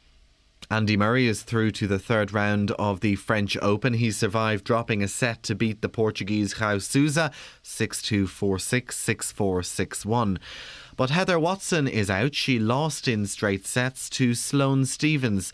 Among the other second round winners are Novak Djokovic, Rafael Nadal and Serena Williams. And in golf, former Open champion Pádraig Harrington leads the Irish Open by a shot on 4 under par after his opening round.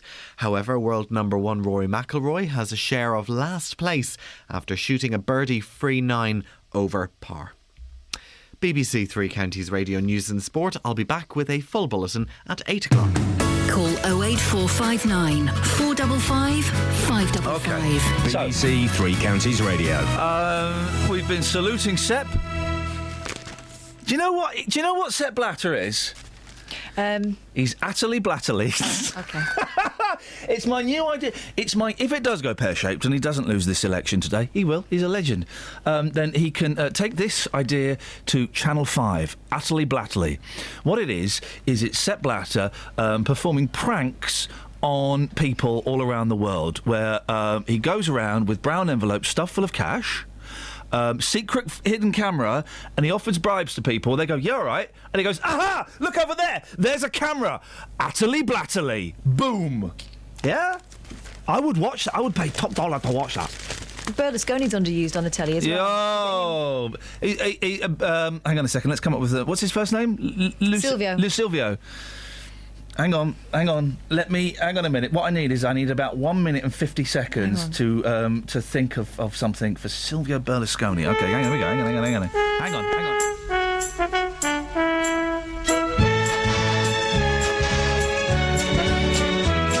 There once was a wealthy man who had a wonderful idea to bring children from all places with all kinds of faces together into a sailing ship. There were 40 boys and girls. They would sail their ship around the globe, so they called it the United World. The ship was just 3 weeks from shore when a hurricane bore it down. The waves were big as mountains. They found they would surely drown. They jumped into the lifeboats, rowed away from the wreck. They didn't count them, they hadn't time. 5 children were left behind. The children fought the storm all night and finally fell asleep. They didn't realize the ship had been blown across a reef into the Lost Islands. What? Hiding in the bushes was a watchful pair of eyes, and living in the valley were people lost in time, ruled over by a tyrant whose face was in a mask. The children must defeat him so they can escape at last from the Lost Islands. The Lost Islands.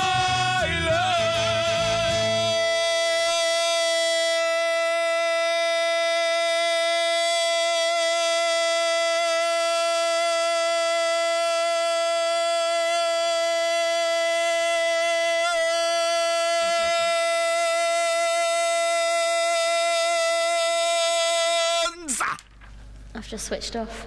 Opera standard! Opera standard! Is that vein supposed to stand out so high? Sorry, I'll do my belt back up. Opera standard! That was opera standard. Now I know why people love the opera, because I'm opera standard. Yeah. I'm opera standard. I never thought I'd be opera standard. It turns out all of those years studying at the Music Academy have paid off. I'm opera standard, guys. What's your programme idea? I've got 3. It's called Berlusconi Joking. No, that was mine. No, it wasn't, mate. I just said it first on the radio, so that counts more. I've got 2 more. Right. It was Catherine's. Naughty, yes. 1, Silvio Berlusconi in hospital, right? Right. Silvio only when I laugh. Okay? Scoins has got a good one. Here's another one. You ready? Yeah. Silvio Berlusconi in a modified car. Chitty bunga bunga. Scoins has got Berlusconi's, pepperonis and macaronis. It's a food show. I'd watch that. I'd like that one. Silvio's rodeos. And Sylvie's trilbies. I'm stretching it a bit, Scoinsy. OK, we can do that. TV shows for Sepp Blatter and Silvio Berlusconi. I mean...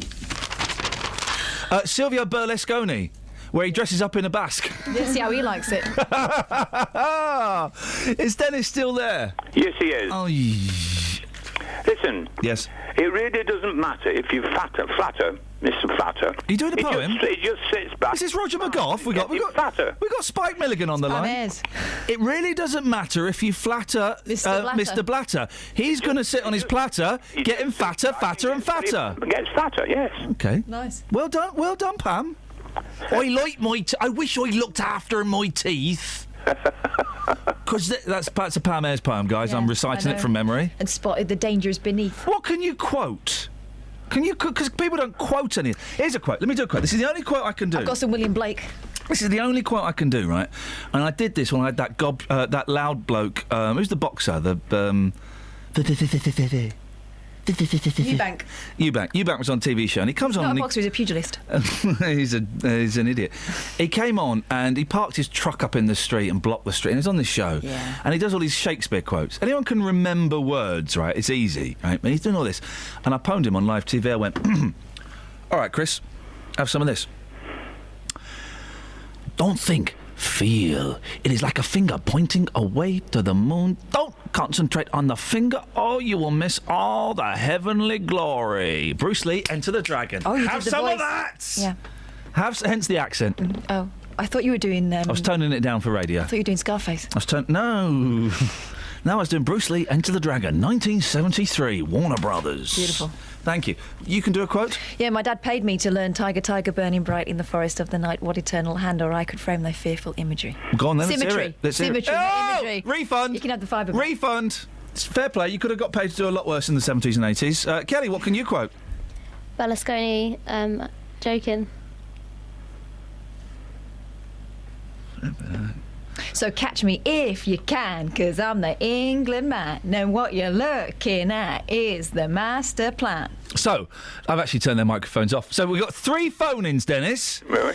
TV shows for Sepp Blatter. Yes. We've got 4 phone-ins. TV shows for Sepp Blatter. Yes. TV shows for Silvio Berlusconi. Yes.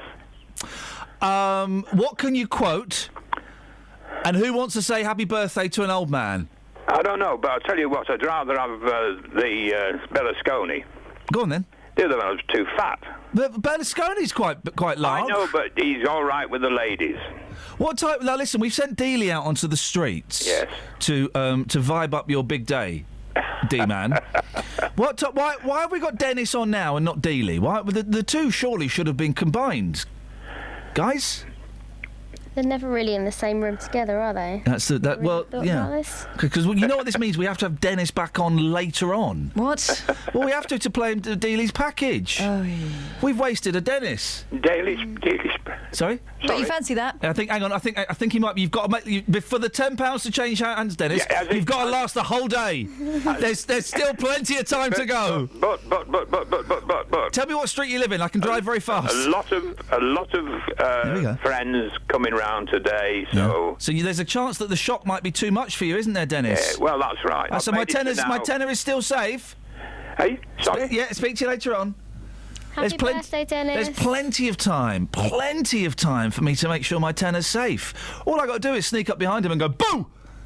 £10. Check that he's I there. take it straight out of his wallet. Take it straight out of his wallet. So that's 2 90-year-olds you've threatened today. Yeah, sure, why not? Bring it on. We've got a winner, by the way. Oh, yeah. And the competition we're not playing for programmes. We're giving away a free TV licence and a car. George Warner, Blatt's Life, hosted by Esther Ranson.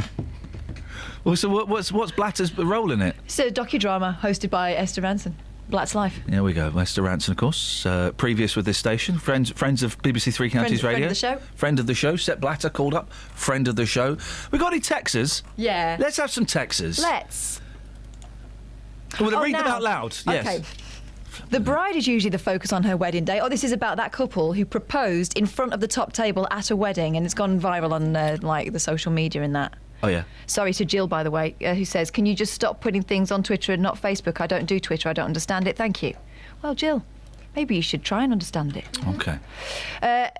Bride is usually the focus on a wedding day. For someone else to turn up wearing white is a blatant attempt to draw attention away from the bride, Kelly Betts says Helen in Milton Keynes. You've been Berlusconi'd, says Lino. Watco says a blatter of life and death. Oh, nice. Yeah, I like that.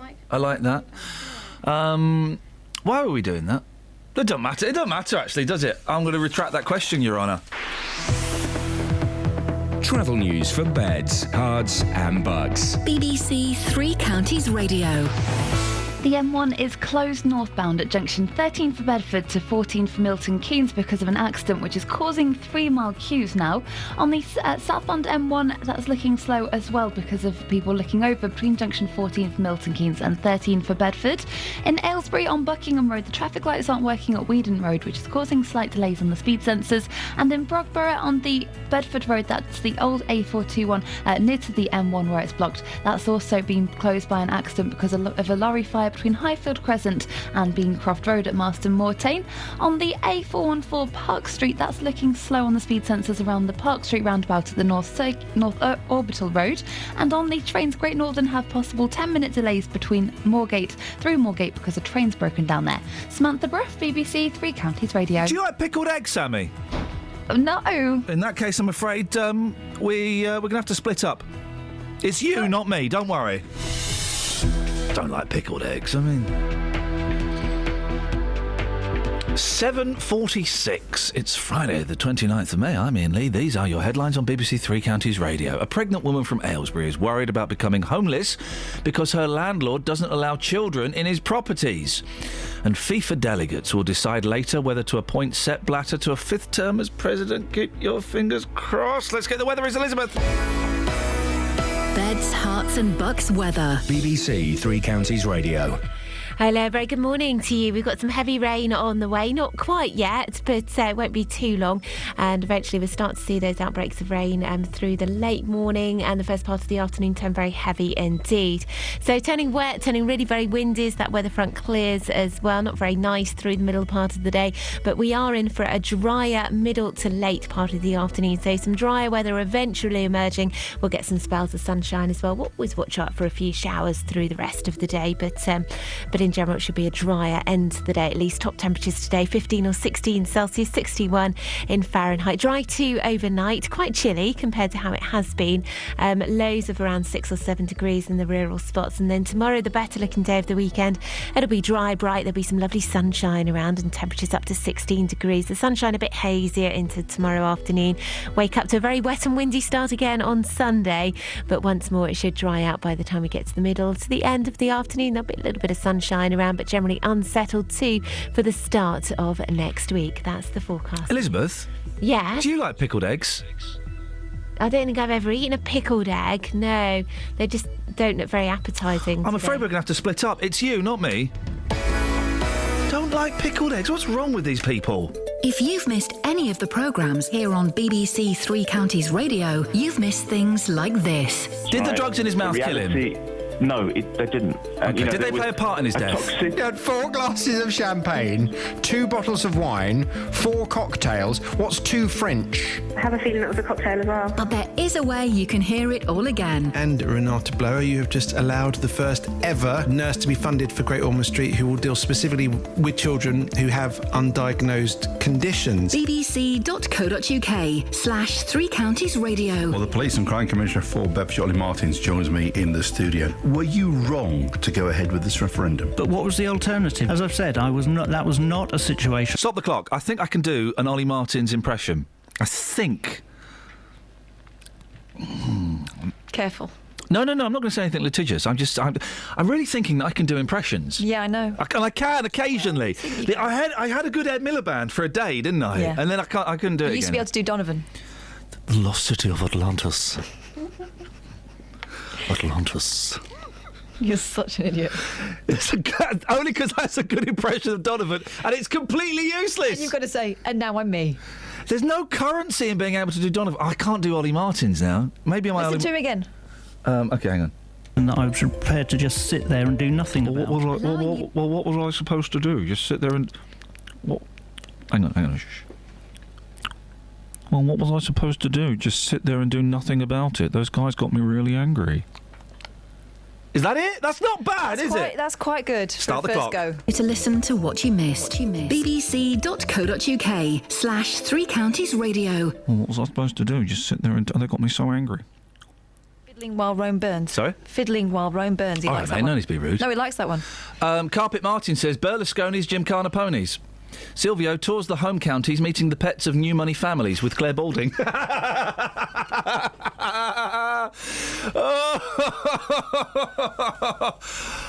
Somewhere there's a guy with a hipster beard writing all this down. Yeah. These will get pitched. These will get pitched in some trendy coffee shops where you've got to sit on a shoe and they serve coffee in a thimble. This is happening in London, where they can't drink the coffee because the beard gets in the way. Blat'll be the day, says Michael. Countdown of Sep's favourite hits from the 50s, 60s and 70s. Here we got Mark in Bedford says blatter scatter. Oh, God, I don't know if I like the sound of that. I think I've seen that film. Contestants are hunted by a team of crack tax inspectors through a hotel. Winners get £1 billion, losers get 25 years. By the way, we're not in any way saying that Sepp Blatter has broken any laws. No. He pays his tax.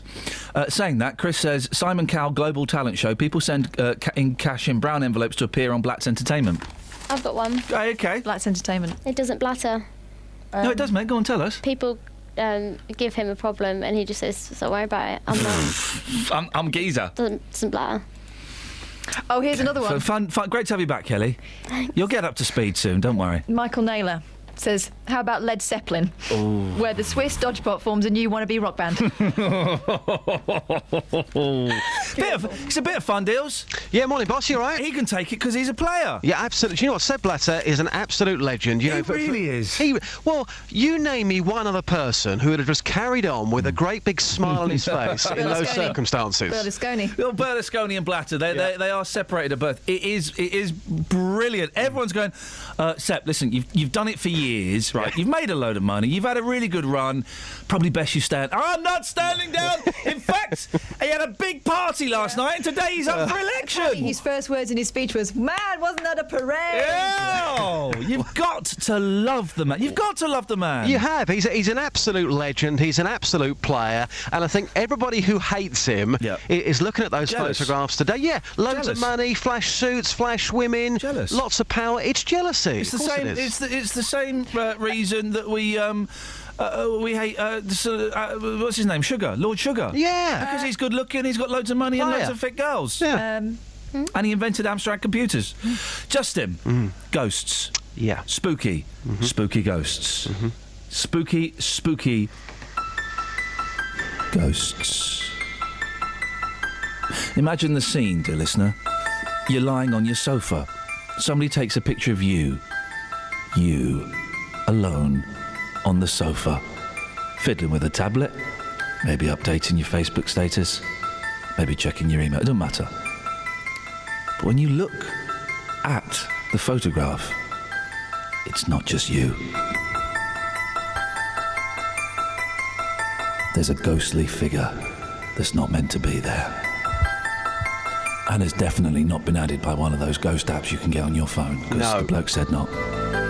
Well, this happened to Vicky Mills from Welwyn Garden City. Justin, you're with Vicky now. Tell us the story, mate. What's going on? Boss, are you prepared to hear the evidence, though? I am prepared to hear the evidence. You sure? Yeah, no, I really am. And I'm coming at this with an open mind, brother. Yeah. Away you go. If people want to see the picture, it's on Twitter, it's on Facebook. Search for BBC Three Counties Radio. You will see the picture we are talking about right now, which is very, very weird. Vicky, thanks for joining us. You're live across Beds, Herts and Bucks. You've got the picture here in your hand. It was taken 2 weeks ago. You think this is your grandson Lewis, who died at the age of just 8 in tragic circumstances. The night before that picture was taken, tell us what happened in your bedroom. Well, I woke up about 3 o'clock in the morning, thought I was, somebody was standing over me. And as I woke up, I see this white figure standing there, and all I think I heard it say was, "Hello, Nan." And I just said, "Lewis." And then, as I shut my eyes and opened again, it was gone. So I thought nothing more of it. OK, so the next day, your eldest grandson, he's in your living room, and he takes a random photograph of you sitting on the sofa. Describe to our listeners who is also in this picture here, please. Well, it's a white figure. When he showed me it, I sort of went a bit white, and he said, "What's the matter, Nan?" And I said, "I see that exact thing last night at 3 o'clock this morning in my bedroom." And he said, "What do you mean?" I said, "Well, that was standing beside me." I said, and "It said, 'Hello, Nan,' to me." I said, "And if you look," I said, "there's a hand," I said, "on the settee." I said, "And the door handle's in front of it." I said, "So it can't be just my imagination. I see the exact thing in my bedroom," because Grant didn't know nothing about the dream I had. Nobody knew about it except for Lewis's dad at 7 o'clock in the morning. We've seen pictures of Lewis in your living room. So this picture again, our listeners can see this on social media. Do you think that is Lewis in that picture? Well, yeah, I think it is, because of the nose and the eyes. If you look at one of the photos I've got on my wall of Lewis, the nose and the eyes look exactly the same. And as I said, it said, "Hello, Nan," and I straight away said Lewis. And that was it. And let's get this absolutely clear right now. A bit like the guys back in the studio, you don't believe in ghosts at all, do you? So this has really spooked you out. No, I don't believe in ghosts, but I'm not scared of it because obviously, I thought it was Lewis anyway, so, but I don't actually believe in ghosts, no. And you've actually been to his grave and said, "Lewis, please, stop doing this to me." Yeah, I told him to go away and stop haunting me and go and haunt his Auntie Sandra, is what I told him to do. OK, a lot of people are going to be questioning this photograph, and they had been already this morning saying it's a fake.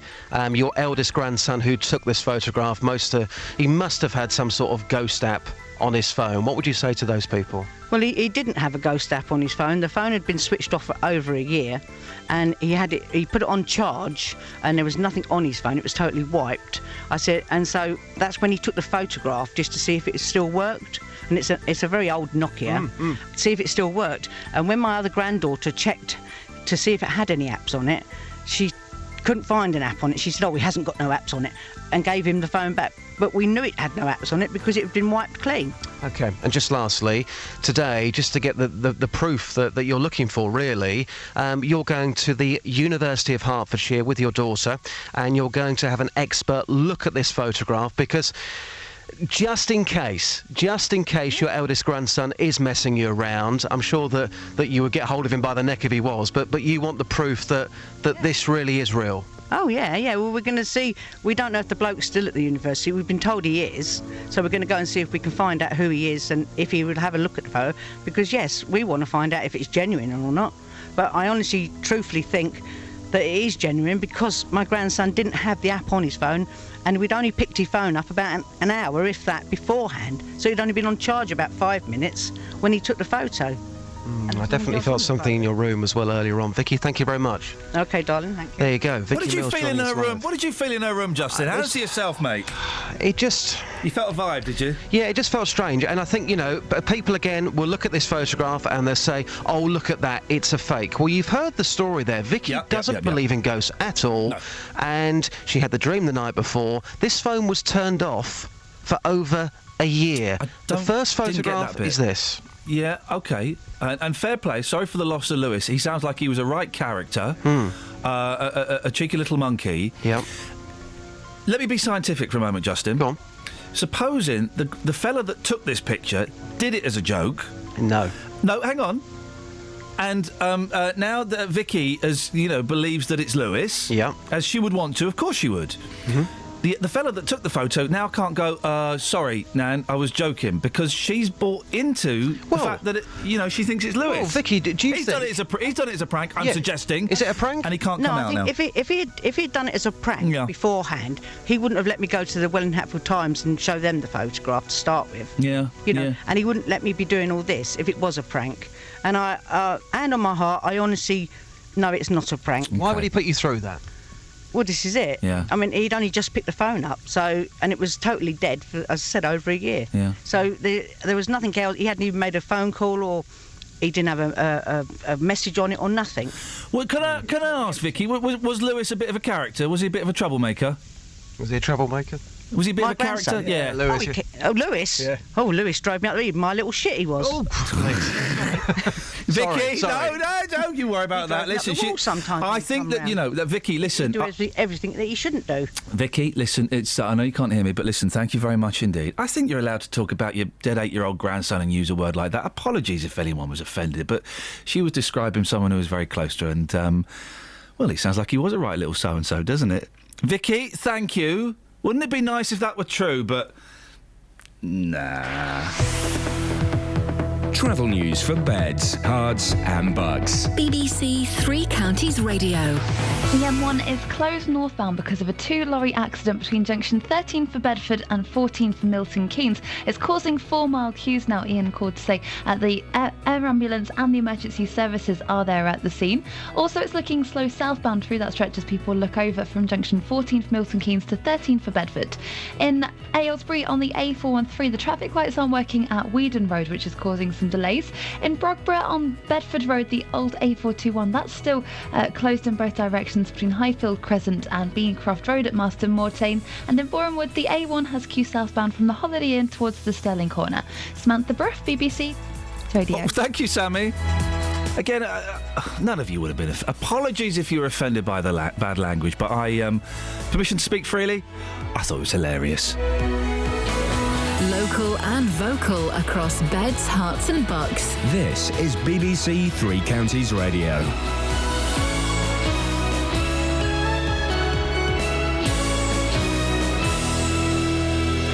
It's 8 o'clock. I'm Barry Caffrey. The headlines: Aylesbury woman served notice on her tenancy because she's pregnant.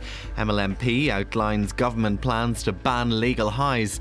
And Luton and Dunstable Hospital to outsource its catering. BBC Three Counties Radio. A pregnant woman from Aylesbury fears she could be forced to sleep on friends' sofas and floors if she's made homeless next week. Bianca is due to give birth in 8 weeks' time, but has been served notice to leave the private rented house that she shares with 8 other people and her boyfriend. The landlord doesn't allow children in the house, so they had to move out on Tuesday.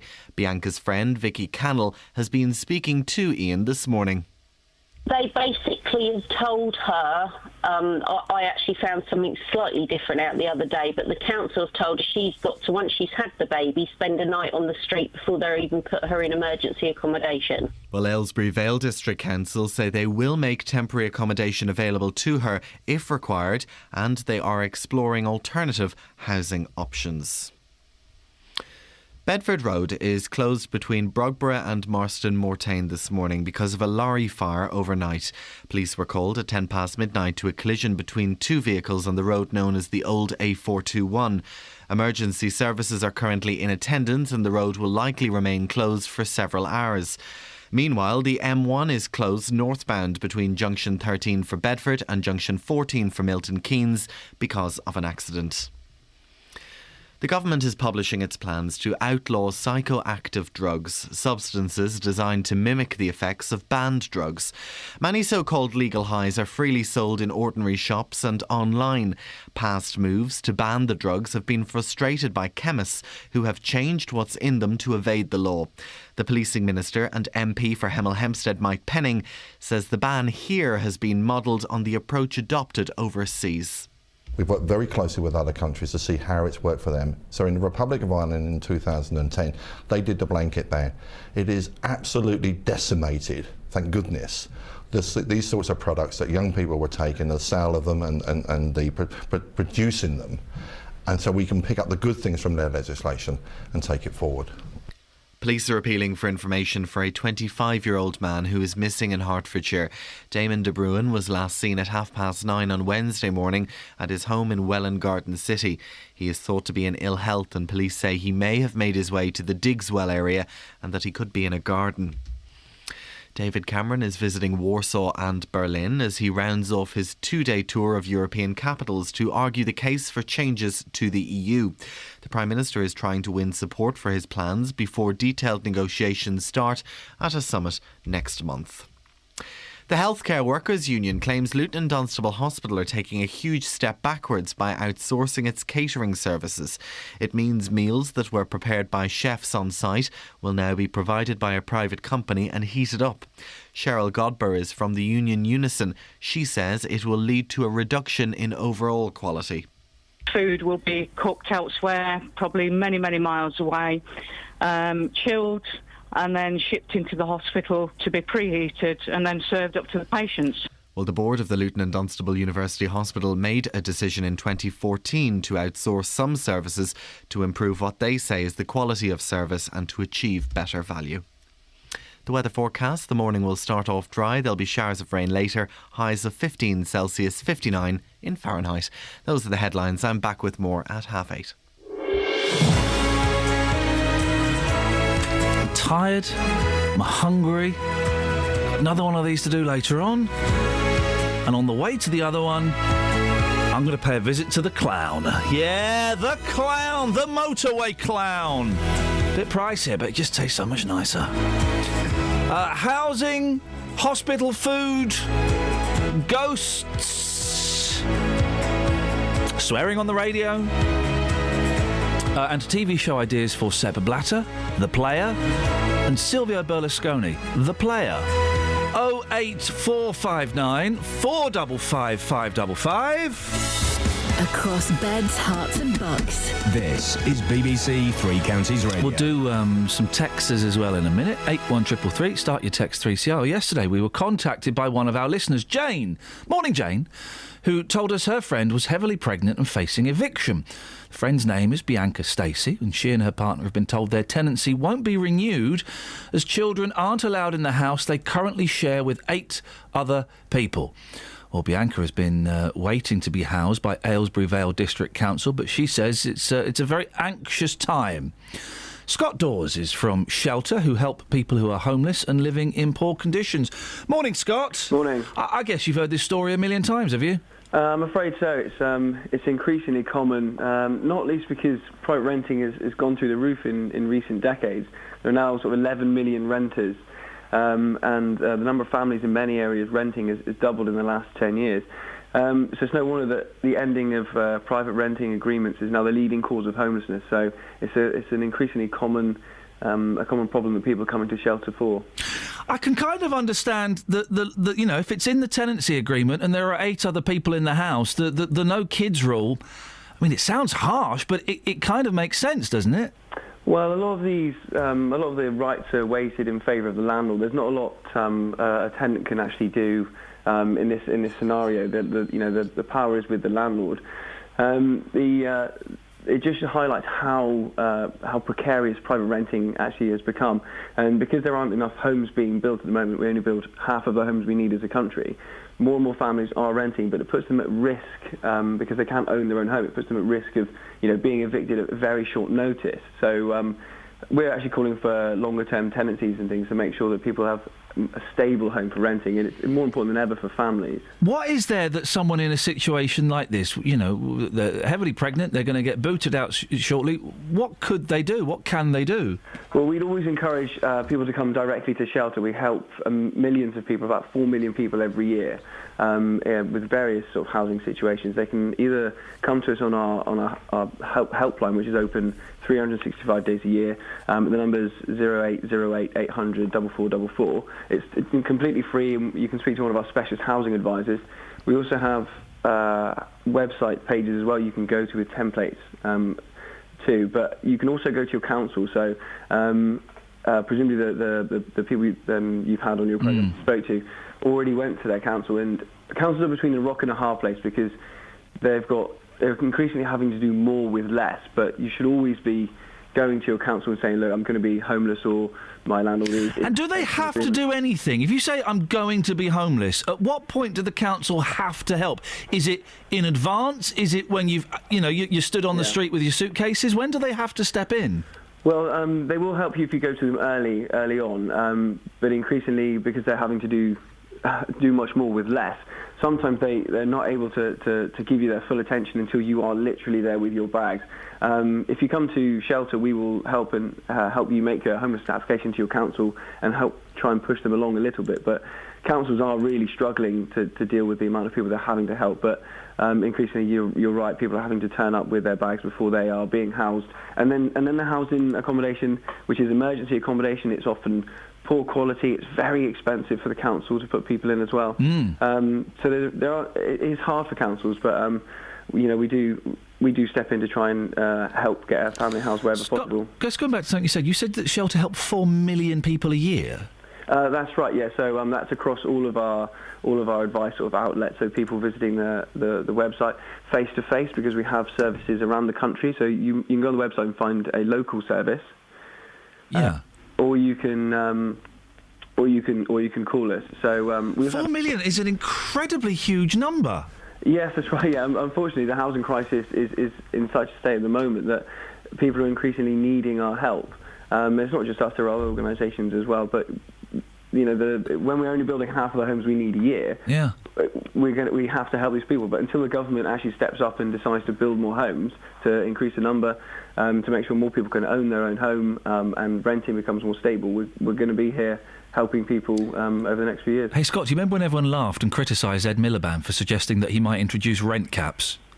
Well, yes, yeah. There were lots of policies that came out in the election about housing. We were pleased that housing was up the agenda. Yeah. Rent caps can be problematic. At the moment, we're calling for just things like stable rental contracts. So renters at the moment, can be turfed out after 6 months or even less.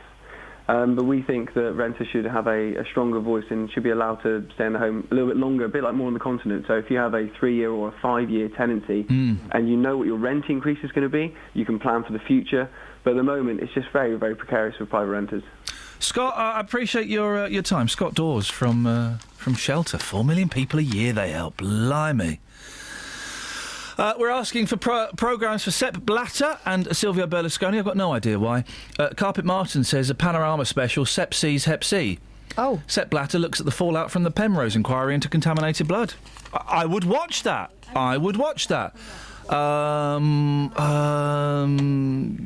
Blatt's Boys, says Anne-Marie. I'll let you decide what that's about. And Sean says, in regards to the nan we just spoke to, who called her deceased grandson, oh, he's a right little so-and-so. He says, oh, that's quite endearing, that. And it is. It's such a nan thing to say. It was said with affection. Oh, no, yeah, it wasn't a criticism. And that's why I think we can get away with that this morning, because everyone knows exactly what she was talking about. Texas, please. Well, not too many Texas here. No one cares about Blatter, apart from, says Tony. Guys, he's a player. We're all...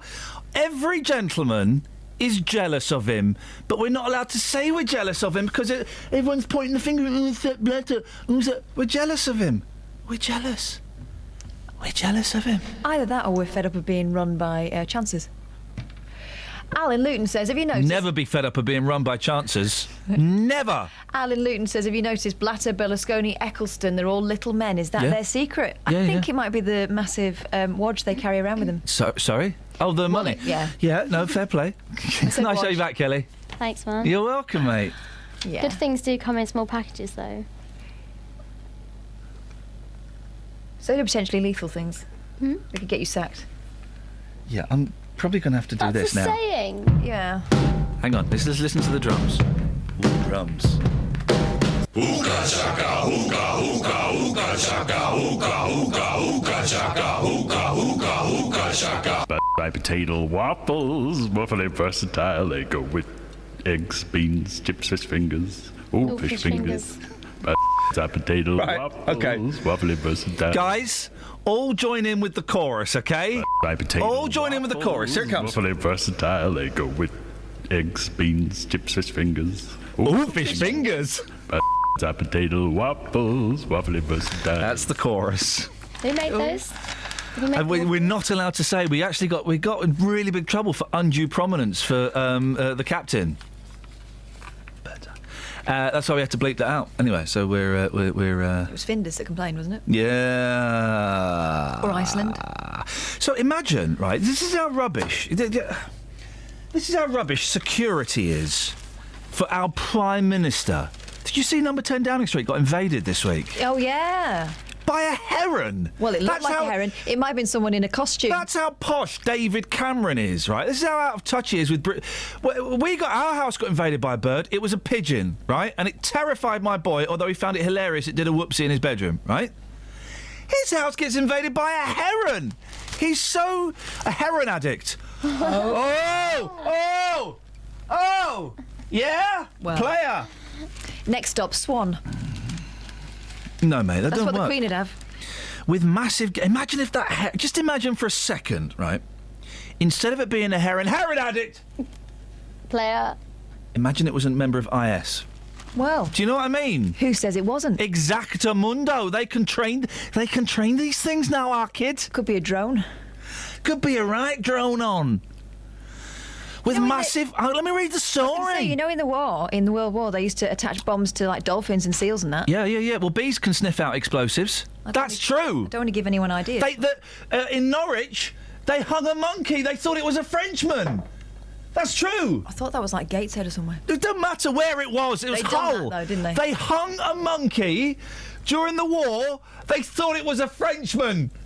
It wasn't in the war. Oh, it was in a war. Yeah, it was in a war. Okay, the war. Yeah, carry on. They hung a monkey. This is true. They hanged a monkey. No, they hung it. It was in the past. They hung it. It was well hanged. Well. With massive gates and armed pulley. These coppers should have shot this heron. Boom. Blatter. With massive gates and... I don't shoot him. He's a player. With massive... I haven't got time for it now. You've been banging on so much.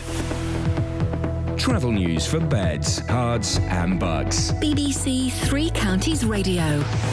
On the M1, it's been closed northbound between junction 13 for Bedford and 14 for Milton Keynes, and that's caused 4-mile queues because of an accident that's happened there, and that's the emergency services there, and it's really slow in the opposite direction too. So the M1 southbound has delays between junction 14 for Milton Keynes and 13 for Bedford, with about 3-mile queues for people slowing down to look at that. In Aylesbury, on the A413 Buckingham Road, the traffic lights aren't working at Weedon Road, so that could be causing some delays this morning. And in Borehamwood, on the A1, there are queues southbound from the Holiday Inn towards the Stirling Corner. On the trains, Great Northern have possible 10-minute delays through Moorgate because the train broke down earlier. It has been cleared from the line, but some delays are left over. Samantha Bruff, BBC Three Counties Radio. What sort of videos have you got? 8:16. Friday, the 29th of May. I'm Iain Lee. These are your headlines on BBC Three Counties Radio. A pregnant woman from Aylesbury fears she could be forced to sleep on friends' sofas and floors if she's made homeless next week. And David Cameron is visiting Warsaw and Berlin as he rounds off his 2-day tour of European capitals to argue the case for changes to the EU. Warsaw, I should say we all are. BBC Three Counties Radio. So, I mean, guys...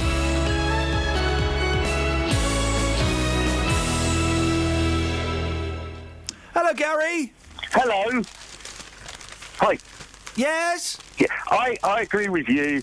Sepp Blatter is a player! Thanks for calling. Bye. 08459 455 555. Well, it filled the gap. It bridged... You're right. Do you need a breather? I like it when you come down late, because you always come down out of breath. Do you want me to play a little trail, or you okay? Oh dear. No, I'm okay. All right, you're right. Okay, good morning. Were you, I nearly swore then. Were you rollicking your team upstairs? Were you horsewhipping them? I was saying, can you hurry up, please, because I'm going to get it in the neck. We had an old woman swear on the show this morning. I love that. I'm not supposed to love it. It's outrageous, but she swore. Which word did she use? The S word. It was so sweet. It was sweet. Okay, she was talking about ghosts, but she was talking about her 8-year-old grandson who passed away. And I said, what was Lewis like? Was he a bit of a character? She went, oh, he was a right little... Really? But in the way that grands say that stuff, and what they mean is, I miss him and I love him and he was wonderful. Oh, he was a right little S-word. Really? Bless her, yeah. Gosh. My nan used to say similar about me, but I was actually... Were you? Yeah, I was horrible. I can imagine. I was such a naughty little boy. I was such a naughty... Oh, I haven't got my bag now, otherwise I'd show you a picture of me playing the cello as an 8-year-old. Which for some reason I've got in my bag. Playing it with Fiona King, whose brother was called Wayne. That is true. That is actually fact. That is fact. Right. Welcome. What's in your show this morning, friend? Coming up on the big phone in this morning from 9. Do you sympathise with women who get pregnant but can't afford housing? 180,000 listeners have now been online to read the story that we discussed yesterday, you'll remember, of a Milton Keynes mum with 3 children who was unhappy with the home she'd been given for free by the council. Today, we've all been hearing the story of Bianca Stacey, who lives with her partner in a shared house with 8 people. She's fallen pregnant, and since the landlord won't allow babies, she and her partner are now struggling to find a place to live. Well, both stories centre around local women who've started families despite not being able to stand on their own 2 feet financially. Well, from 9 this morning, I want your reaction to this. Do you sympathise with women who get pregnant but can't afford housing? I'd like your call on 08459 455 555 from 9. Every Sunday morning from 9. I play soul music. I've always had a deep love of soul music. Soul music is such happy music anyway. When I say soul music, I'm talking about Motown and Philadelphia. Tony Blackburn. The artists that I'd play really would be people like Luther Vandross, Alexandra Neil, Sister Sledge, a lot of the Motown, Diana Ross and the Supremes. With 2 hours of great soul music for Sunday morning. There's some good new soul records that come out. I do include them, but they're mainly classics. Most people like hearing music from the 70s and 80s, and particularly the jazz funk era. Tony Blackburn. Music has been and always has been a very strong part of my life. Every Sunday morning from 9 on BBC Three Counties Radio. Call 08459 455 555. BBC Three Counties Radio. Yeah, the story that we did on our show yesterday, and Kelly very kindly put the pictures up on Facebook, so thank you, Kelly. It's been seen like... Well, we've never had such a big response. It's been seen by so many people. Someone posted a comedy picture of a shark. It was Scott, who's a regular contributor to the show. It's had nearly 1,000 likes. Outrageous! Who'd have thunk it? Well done for getting those pics up, Kelly. That's how you work Facebook. 08459 455 555 is the telephone number if you want to give us a call. 81333. Start your text 3CR, and it's Dennis's 90th birthday. If he makes it to midnight, I lose a tenner. We'll speak to Dealey about that in a bit. Hospital food is often ridiculed, he said, switching tracks and changing tacks. But the meals served up at the Luton and Dunstable Hospital have been rated among the best in the country, which is why Unison members have concerns about plans to outsource its food services so there'd be no on-site chefs anymore. We spoke to someone from Unison. First argument was great. You eat freshly produced food, it's healthier for you. Right. Then they kind of said, well, it'll be more expensive to do it the new way. What? It'll be more expensive. We've got figures. Sorry? Where are the figures? Well, I haven't got them in front of me. What are the figures? We think it'll be more expensive. They didn't have an argument. It's going to be cheaper. But the health benefits, I think, are pretty well proven. And we can talk more about that with Alex Jackson, the coordinator for the Campaign for Better Hospital Food. Alex, explain to people who don't know why that eating good food in hospital is an important part of recovery. Well, I mean, there's good data to show that where patients are actually eating the food for a start, because up to 50% of hospital food is wasted. But where patients are eating the food and it's nutritious, they are recovering more quickly, and that's particularly true in hospitals where they're there for a long time. Their mental health trust, for example, where patients are there for months or years at a time. It's really important that they're fed good food. It's very rare, isn't it, for hospitals these days to prepare the foods in-house, as it were, freshly? Well, what we're seeing over the last 10 years, hospitals have shut their kitchens. But in the last sort of 6-8 months, we've seen a comeback, if you like, of the hospital kitchen. And some trusts in some parts of the country are committed to putting kitchens back on their premises and to cooking freshly cooked food for patients. So that's why it's so surprising that Luton Dunstable Hospital are going ahead with closing their kitchen, because it goes against the trend. But Alex, I suppose it's to do with money, isn't it? And it's gonna be cheaper to outsource the food, get it pre-prepared, bring it in and heat it. And hospitals haven't got much money. Yeah, no, and I think actually you're wrong in that respect. It's definitely not cheaper. How is it more expensive? Well, I can give you an example, actually. There is a hospital trust in Oxford which is shutting its kitchen and has said that it will save it about £300,000 in total. But actually, over the long term, I can bet you that it will cost the trust more money, because what happens is caterers lose their ability to control their menus. They lose their ability to negotiate for fresh food from local suppliers. Basically, their hands are completely tied. Right. Sorry, Alex. And I'm sorry to push this. Where's the evidence it's more expensive? You just said, I bet you it would be more expensive in the long run, but where's the evidence it's more expensive? Well, if you go to our website, which is I'm not going to. I'm talking to you now. I'm talking to you now. I'm not going to go online. Where's the evidence it's more expensive? Give me the evidence it's more expensive to outsource the food, and the claim that you just made that hospital says they're going to save $300,000 is rubbish. Well, the figures are in 3 reports on our website. So you can go to that. I don't remember the figures exactly. Alex, you knew you were going to be talking about this, mate. Well, how is it more expensive to outsource the food?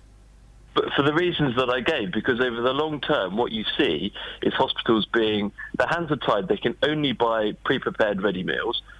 The cost of those meals stay the same or go up over time.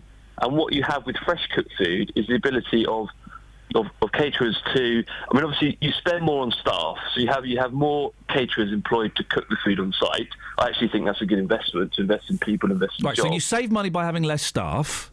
Yes. You save money by not having the facilities on site. Well, do you? You tell me. You apparently have got the figures to prove otherwise. Well, as I said, the figures, which there is a complicated picture, and you need to. There's a lot of figures showing a lot of different data about lots of savings over time. So I think your listeners will have to go to the website. Then, Alex, they're not going to, mate. They're not going to. I thought you could explain it. I don't believe, and no one has been able to tell me that it's going to be more expensive to outsource the food. Well, we'll leave that to your listeners. OK, Alex, thank you very much indeed. That's Alex Jackson, coordinator of the campaign for better hospital food. What is going on this week? Everyone keeps saying, oh, no, it's going to be more expensive. Well, where's the evidence? Go to the website. No, I'm talking to you. You're here now. Tell me. Oh, it's complicated. Mate, listeners, here's the thing, right? People come on and plug their websites, OK? I guarantee that hardly anybody is going to go and click on that website. A few will, but hardly anybody will. I know that for a fact. Because I've done it with my website and I've plugged things. They won't. Do you know, it's a real pity that Luton Dunstable Hospital didn't come on, because they could have ended this now. They will not be spending money that they can ill afford. I just don't believe it. And maybe the plans aren't even that advanced. Peter. But the other thing about this is everyone would rather that food was better in hospitals. Here's the thing, right? If you're coming onto a show to talk about how things are changing and it's going to cost more money or save more money, I don't know, maybe have those numbers in front of you. I'm going to say this now. I do not believe that outsourcing food to a hospital is going to be more expensive. It's going to be cheaper, otherwise they wouldn't have done it. 08459 455. I've got a right cob on now. Just give us the evidence. Just give us the ev, mate. 0845. He'll complain. There'll be another complaint. I don't care. 08459 455 555 is the telephone number. You can text 81333. Start your text 3CR.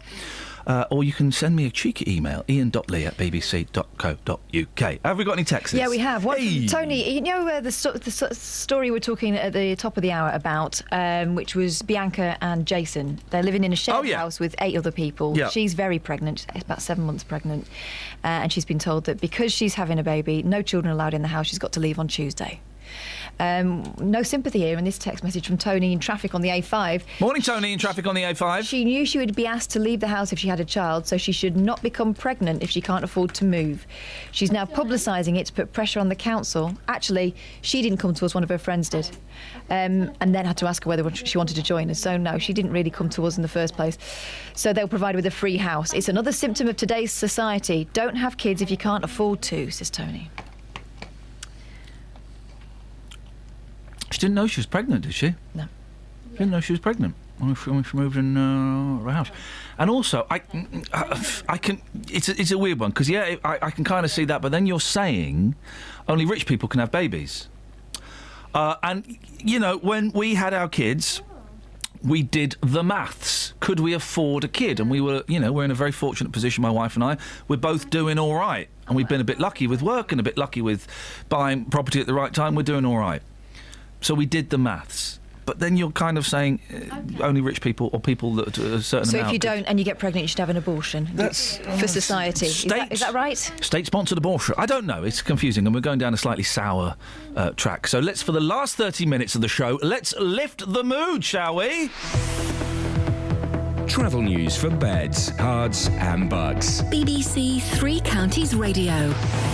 The M1 is closed northbound between junction 13 for Bedford and 14 for Milton Keynes, and the queues all the way back from junction 12 for Flitwick now because the emergency services are there.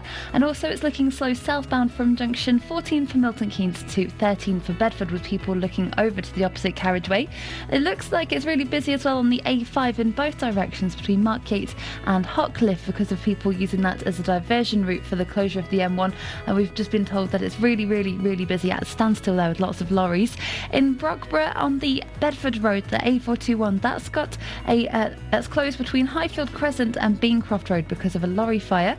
And in Bricketwood on the North Orbital Road, that's slow at the M25 junction 21A roundabout. There's no reports of any problems though on the trains. Samantha Bruff, BBC Three Counties Radio. Thank you very much, Sam. I'm arguing with Scott about this. He's going, it's obvious it'll be more expensive to outsource because if you buy the ingredients for 500 meals and make them, it'll be a shed load cheaper than buying 500 prepared meals. They're doing it for kickbacks. Well, no, Scott, you're an absolute muppet because those prepared meals cost like tuppence, halfpenny each. They're mass-produced.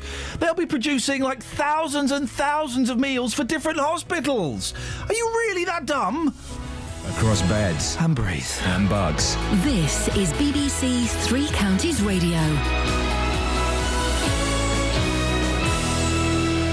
It's 8:30 with the headlines. I'm Barry Caffrey. 3 people have died in a collision between a lorry and a car on the old A421, the Bedford Road, in the early hours of this morning. Police were called at 10 past midnight and the road is closed between Brogborough and Marston Mortain. It's likely to remain closed for some time. 2 people have been taken to hospital. A pregnant woman from Aylesbury fears she could be forced to sleep on friends' sofas and floors if she's made homeless next week. Bianca is due to give birth in 8 weeks but has been served notice to leave the private rented house that she shares with 8 other people and her boyfriend. Aylesbury Vale District Council say they will make temporary accommodation available to her if required. The government is publishing its plans to outlaw psychoactive drugs, substances designed to mimic the effects of banned drugs. Many so-called legal highs are freely sold in ordinary shops and online. Past moves to ban the drugs have been frustrated by chemists who have changed what's in them to evade the law. Police are appealing for information for a 25-year-old man who is missing in Hertfordshire. Damon de Bruin was last seen at 9:30 on Wednesday morning at his home in Welland Garden City. It's thought he may be in the Digswell area. David Cameron is visiting Warsaw and Berlin as he rounds off his 2-day tour of European capitals to argue the case for changes to the EU. The Prime Minister is trying to win support for his plans before detailed negotiations start at a summit next month. And the Healthcare Workers Union claims Luton and Dunstable Hospital are taking a huge step backwards by outsourcing its catering services. It means meals that were prepared by chefs on site will now be provided by a private company and heated up. And the weather forecast, there will be some rain later. Some of the rain will be very heavy. Strong gusty winds too, with highs of 15 Celsius, 59 in Fahrenheit. 3 Counties Sports. BBC Three Counties Radio. In cricket, captain Alistair Cook needs just 32 more runs in the second test against New Zealand this morning to become England's highest run scorer in test cricket. Cook says that helping England win is more important than personal milestones. Your job as a batter is to score runs, so, however nice it will be if I do score 30, 31, 32, whatever it is to pass the great man, that won't be enough for the game. We're talking, you want to sell out with big hundreds and big scores. The vote to elect FIFA's president takes place today as Prince Ali bin Al Hussein challenges the current president, Sepp Blatter. The election takes place after bribery and racketeering charges were laid against several top FIFA officials by US prosecutors. Blatter has already resisted calls to resign led by UEFA president Michel Platini and Richard Bevan, the chief executive of the League Managers Association, who says Blatter should not remain as president. The time has come that the 79-year-old president of FIFA needs to step down. We do not want him into a fifth term. Now, whether it's the 209 countries that decide in the vote, or whether it's UEFA and their votes changing, or whether it's the sponsors like McDonald's and Adidas having an impact, there must be change. In tennis, Andy Murray has called for there to be more clarity after he was punished twice for exceeding the 20-second time limit between points during his second round win over João Sousa at the French Open. Meanwhile, Heather Watson is out. She lost in straight sets to American Sloane Stephens. And in golf, the former Open champion Padraig Harrington has teed off at 10-8 this morning in the second round of the Irish Open. Harrington was the overnight leader by one shot on 4 under par. Meanwhile, Rory McIlroy faces an uphill battle to make the cut when he tees off at lunchtime after carding a nightmare 9 over par 80 in his opening round. BBC Three Counties Radio News. Our next bulletin is at 9. Call 08459 455 555. BBC Three Counties Radio. Iain says, I think the Carnival lads can explain the outsourcing of meals at the L&D, mate. Give them a call. If you don't know what he's talking about, may I suggest, was it yesterday's show we had the Carnival gentleman on? Was it yesterday or the day before? Yesterday. Go to the BBC iPlayer. Go to yesterday's show and jump to about 2 hours and 5 minutes. We had some right chances on. I mean, really. Talking about the Luton and Dunstable. I kicked them all out in the end. I kicked the fella in the studio out and I cut the other two off. I just couldn't...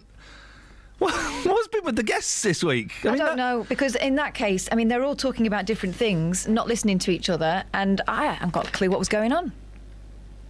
I can understand how it can be disorganised, though, if you've got all those kind of parties doing their own thing. Callan's on the line. Morning, Callan. Morning, Iain. What you got for us, fella? Not bad. Just listening into what you're discussing about the hospital bills. Yes. And considering that catering companies that are doing currently the catering to hospitals, they're commercial enterprises, so they will have their their profit on top of the costs. Yes. Whilst a hospital, if the produce is done in-house, it's going to only pay for some stuff, and the benefits are clear. There is a little bit of more money left to buy more produce for the hospital. It is definitely fresh, cooked in-house, and everyone wins. But it's cheaper to get mass-produced food prepared off-site, isn't it? I would highly doubt, because even if it's mass-produced, not to forget that a catering company will always have a percentage added to the cost. Yeah. And that percentage would increase in time, if not already it's increasing, whilst it will always be at a minimum food standard. And people the food. Listen, I'm pretty sure, Callan, the food is going to be rubbish compared. It's the taste comparison and the health comparison. The stuff that's freshly prepared, of course, is going to be better, but. Yeah. It's going to be cheaper. Even if they're a business, mass produce. I mean, they're not going to just make 500 meals. They're going to be making thousands of meals. That's how they're going to make their money. Yeah, of course they will, but still they will have a certain percentage profit added on the top of the cost of the meal. And that's little percentage, even if it's 5%, because I don't think they would go less than 5%. I would more be inclined to believe that it's going to be about 15 or 20%. And this is the problem I've had with everybody today, right? And your argument as well. And I really appreciate you calling in. Thank you. And by the way, you say cater. I've never heard anyone say catering so beautifully. Can you say it again for me, please? Catering. Oy, so it's like catering. Yeah. Everyone said, "Oh, yeah, we think it's going to be more expensive." Well, everyone's thinking that, but no one's got the evidence to back that up. Well, it's not about trying to give an evidence here. But what I can definitely tell you is that any commercial enterprise, it's like, look, I'll give you a simple example. If you buy a sandwich from a sandwich shop, you would be paying probably, let's say, £2. If you go home, buy the same bread, the same butter, the same whatever bacon, you go home, you do the sandwich. Believe you me, it's going to be cheaper. And why? That's the point. That's the idea. So just simply making a mathematical calculation, because I'm not going to buy the most. No, Callan, no. It doesn't work like that. You can't. That doesn't work like that. You can't then upscale it like that. The fact that they're making thousands of meals, those meals are going to cost. Well, if you're going to make stuff up, I'm going to make stuff up. those meals are going to. We might as well. We're in the world of fantasy. It would appear. Those meals are going to cost pennies. Pennies. The very fact that they're buying more ingredients and more things means they can do it cheaper than the hospital can. Yeah, they'll have a cheeky little markup. Sweet player.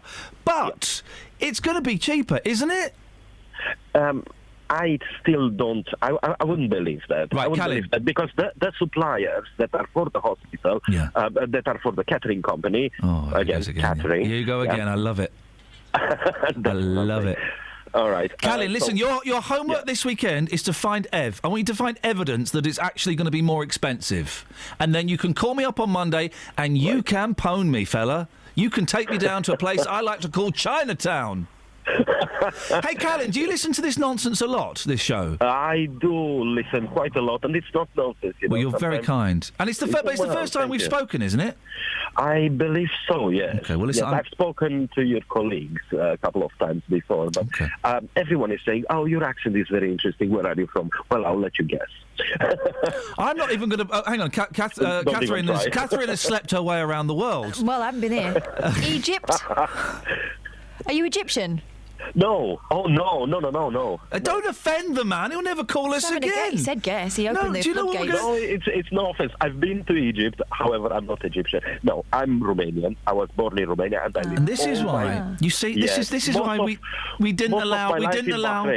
Callan, this is why we didn't allow Nigel Farage to get much power. Oh, you know what? I love the guy. No, we want more of you over here. Are you going to stop that? No, let me tell you something. The guy has a point. He doesn't know how to bring it across.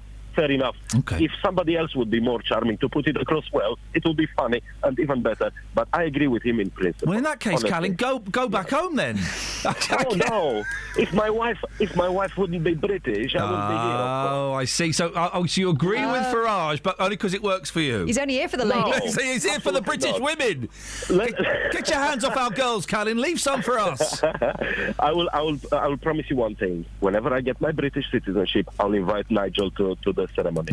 I will definitely do so. Callan, it's really nice to talk to you, mate. Thank you very much indeed. 08459 455 555. Dealey! You said catering like a lot of my old boyfriends said gathering. Gathering. You're right, Just. Yes, live on the streets of Welling this morning. Hey, having great fun. You are well in there. Yes. Bit like Sepp, of course. Well in there with most ladies across the world. Player. Yeah. And all the ladies in the house, ladies, that are saying that they think he's horrible. Yeah. You get jealous. Absolutely. You're jealous because you know that he won't even give you a second look, catering. He wouldn't be interested, that's why. Yeah, he wouldn't be interested. Yeah. I wouldn't be interested in that. Put some red fishnets on and maybe he'll give you a second look. No. Okay, exactly. I'm not jumping through hoops for that. Well, let's end that there. Justin, what you got for us? Dennis is 90 years old today. That's true, isn't it, Dennis? Yes. Dennis? Yes. You're right. I was going to get the mirror then, check your breathing. Breathing, certainly. My £10 could be safe. Dennis, what did you get for your birthday? An Xbox? No. I'm buying some new telephones because these two cocoa tins and a long piece of string are not working properly. At last, a new telephone. Justin, you've got something for Dennis, have you? I have. We've got some audio to come in a second, but Dennis, of course, one of our regular listeners, and people absolutely love him. Joining me live here in Welling is Selsun, as in the anti-dandruff shampoo. He's approached... Yeah, Selsun. I'm not aware of that one. Yeah. Is that like T-gel? Selsun. Head and Shoulders? No. It's a popular brand. Okay. Selsun. All right, mate. He's come up to the car. He's a big fan of Dennis, like most people. Selsun, you would like to wish Dennis a very happy birthday. You'd like to sing him a song, so take it away, sir. Happy birthday to you. Happy birthday to you. Happy birthday to you, dear Dennis. Happy birthday to you. Happy birthday, Dennis. Woo! Give this man a round of applause. Come on. Player! Yeah, player. Thank you. Great work, T-Joe. Have a good day. Have a good day at work. What a nice gentleman. He wasn't. He approached me. He said, "Do you mind if I sing Happy Birthday?" I said, no, it's not a problem. So that's what he's had to say. Well, wonderful. The streets have spoken as well. Yeah. Here's what happened. Carol, first of all, this fleece top full of cats. Pussy cats. Yes. How many cats are on there? I don't know. I've never actually counted them. There's 1, 2, 3, 4. There's 5 of them. Again, you come up to the car. You've heard us talk about Dennis. You want to wish him a happy birthday, don't you? Yes. Happy birthday, Dennis. It's nice to know you got this far. And he means a lot to you, doesn't he? Well, anybody that gets this age has got to mean a lot to everybody. Yeah. Because there's so much in the world to take you away these days. Is he a legend or a chancer? Oh, he's a legend. He's got to be, hasn't he? He is, and I've been to see 50 Shades of Grey with him as well. I can assure you, he's a legend. Thank you very much. Thank you. Ivan, good morning. You came straight up to the radio car, wanted to wish Dennis a very happy 90th birthday. Yes, Dennis, I hope you have a good time. At 90, you've seen the world with that age, I thought. I mean, he means a lot to you, doesn't he, Dennis? Yeah, he does, yes. Yeah, so... good luck to him and keep going, you know. You've got your badge on here. You're a former police officer. I understand that Dennis, amongst police officers, is often spoken about. He's a big deal there, isn't he? He is, as far as I'm aware, yes. So, that's all I can say at the moment. So I'm sorry I can't carry on. Okay? That was a great police line. That's all I can say for the time being. Thank you, sir. Take care. There you go, Dennis. How you feeling? Oh, over the world. Up, going up. That's not a phrase, mate, over the world. Yes. Well, I'm looking down at you. What? I'm looking down at all. Are you getting in as many of these legal highs as you can before they outlaw them? Naturally. Good lad. Dennis, have a lovely day, mate. Thank you very much. If you make it to tomorrow, then that tenner will end up somewhere. But if you don't, you owe me cash. I'll be there in the morning, don't worry. Ta-ta, Dealey. Yes. What's on your show tomorrow, mate? Between 12 and 2, quite simply, boss, 2 hours of fantastic music and fantastic memories. If you've not heard it before, tune in tomorrow. We had a really, really busy bank holiday programme. A lot of requests to come from that show on tomorrow's show. 2 hours of great music. What more do you want? Thank you very much indeed. Always worth a listen. Cypriot Jim, yes, boss? Kalimera. Kalimera, Tikanis. I can't remember any more of the Greek. I've forgotten it all. I'm just walking the dog. What a lovely day. You're doing what? You're doing what? I'm walking the dog. Walking the dog. Okay. Oh, yes, beautiful. Yes. What have you got for us, Jim? I wanted to say to you, skase in Greek. Shut up in Greek. Is that not good? You cheeky. There's one word I want to say to you in Greek, but I'm not allowed to. Travel news for beds, cards and bugs. BBC Three Counties Radio. There are long delays on the M1, northbound from junction 12 for Flitwick to junction 13 for Milton Keynes because of an accident that's closed it northbound. It's also really slow southbound because of people looking over to sea from junction 14 for Milton Keynes to 13 for Bedford. In Markyate on the A5, that's really slow in both directions because of the closure, and it's the diversion route. So all the way along the A5 it's looking very slow, particularly between Lynch Hill and Woburn Road. And Bedford Road in both directions is closed between the Highfield Crescent at Brogborough and the Beancroft Road at Marston Mortain. That's because of a separate lorry that's on fire. On the A413 Buckingham Road in Aylesbury, that's got the traffic lights not working at Weedon Road. That's causing some slight delays on the speed sensors. No reports of any problems though on the trains. Samantha Bruff, BBC Three Counties Radio. Sammy, thank you very much. Have a nice weekend. Oh, I'll speak to you in a minute, actually. I retract that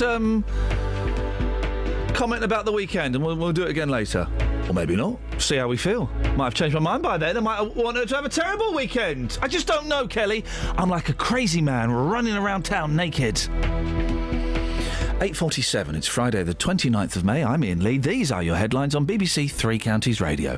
3 people have died in a collision between a lorry and a car on the old A421, the Bedford Road, in the early hours of this morning. And David Cameron is visiting Warsaw and Berlin as he rounds off his 2-day tour of European capitals to argue the case for changes to the EU. Let's get the weather. Is Elizabeth? Beds, Herts and Bucks weather. BBC Three Counties Radio.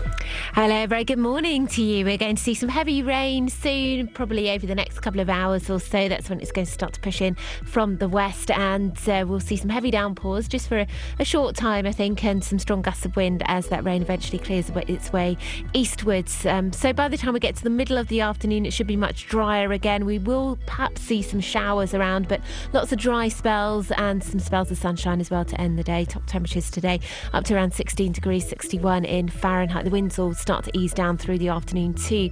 Now, as we get into tonight, it's going to be dry. It'll feel quite chilly. The winds are going to lighten considerably. We could be looking at lows of around 5 or 6 degrees Celsius in some of the rural spots, so a bit cooler than it has been over the past couple of nights or so. And then tomorrow, a nice day, lots of sunshine around, particularly through the morning, starting to cloud over somewhat, turning the sunshine a bit hazier as we head into the afternoon, but highs of 16 or 17 degrees. All in all, the better day of the weekend, because we've got rain spreading in from the west as we head through Saturday night into Sunday morning. So wet and windy start to the day on Sunday, but again it should turn drier and brighter into the afternoon. Monday and Tuesday looking rather unsettled, but from Wednesday onwards it looks like we could see some fine and dry weather with climbing temperatures. That's the forecast. Every weekday morning. Coming up at 9 on the Big Phone In this morning, is it a good idea to make jobless teenagers work for their benefits? How would you like this country to stand up to President Putin? Are you surprised to see British people being blatantly racist? The JVS Show. I think we've got to get over this issue about racism doesn't exist. It has existed. It will probably carry on existing. What I wanted to say is they've got this completely the wrong way around. You know, that is also true. That is also true. You will always get some, but they are such a minority. I think the man's a buffoon. Get him up, get him out of bed, give him a sense of purpose. The JVS Show. Do you think we have got to, as a country, start taking this issue more seriously? Every weekday morning on BBC Three Counties Radio. Kelly, spell square. SCU. What? Oh my God! Yep, that actually happened on the radio. Matt's on the line. Good morning, Matt. Morning. Sorry, Kelly. I did it for entertainment reasons. Oh, you did it. Every time you play that, she looks around with panic. Yeah, like you're asking her again. Matt, we've had our quota of old folk today. What do you want to bang on about? It's my birthday. So? So what? I'm entitled to have my name mentioned on the radio? No. Matt. No, retract, Matt. Retract, okay. Hang on a second. How old are you, Matt? 75. Oh, that's nothing. You're a mere baby I'm compared off to Paris.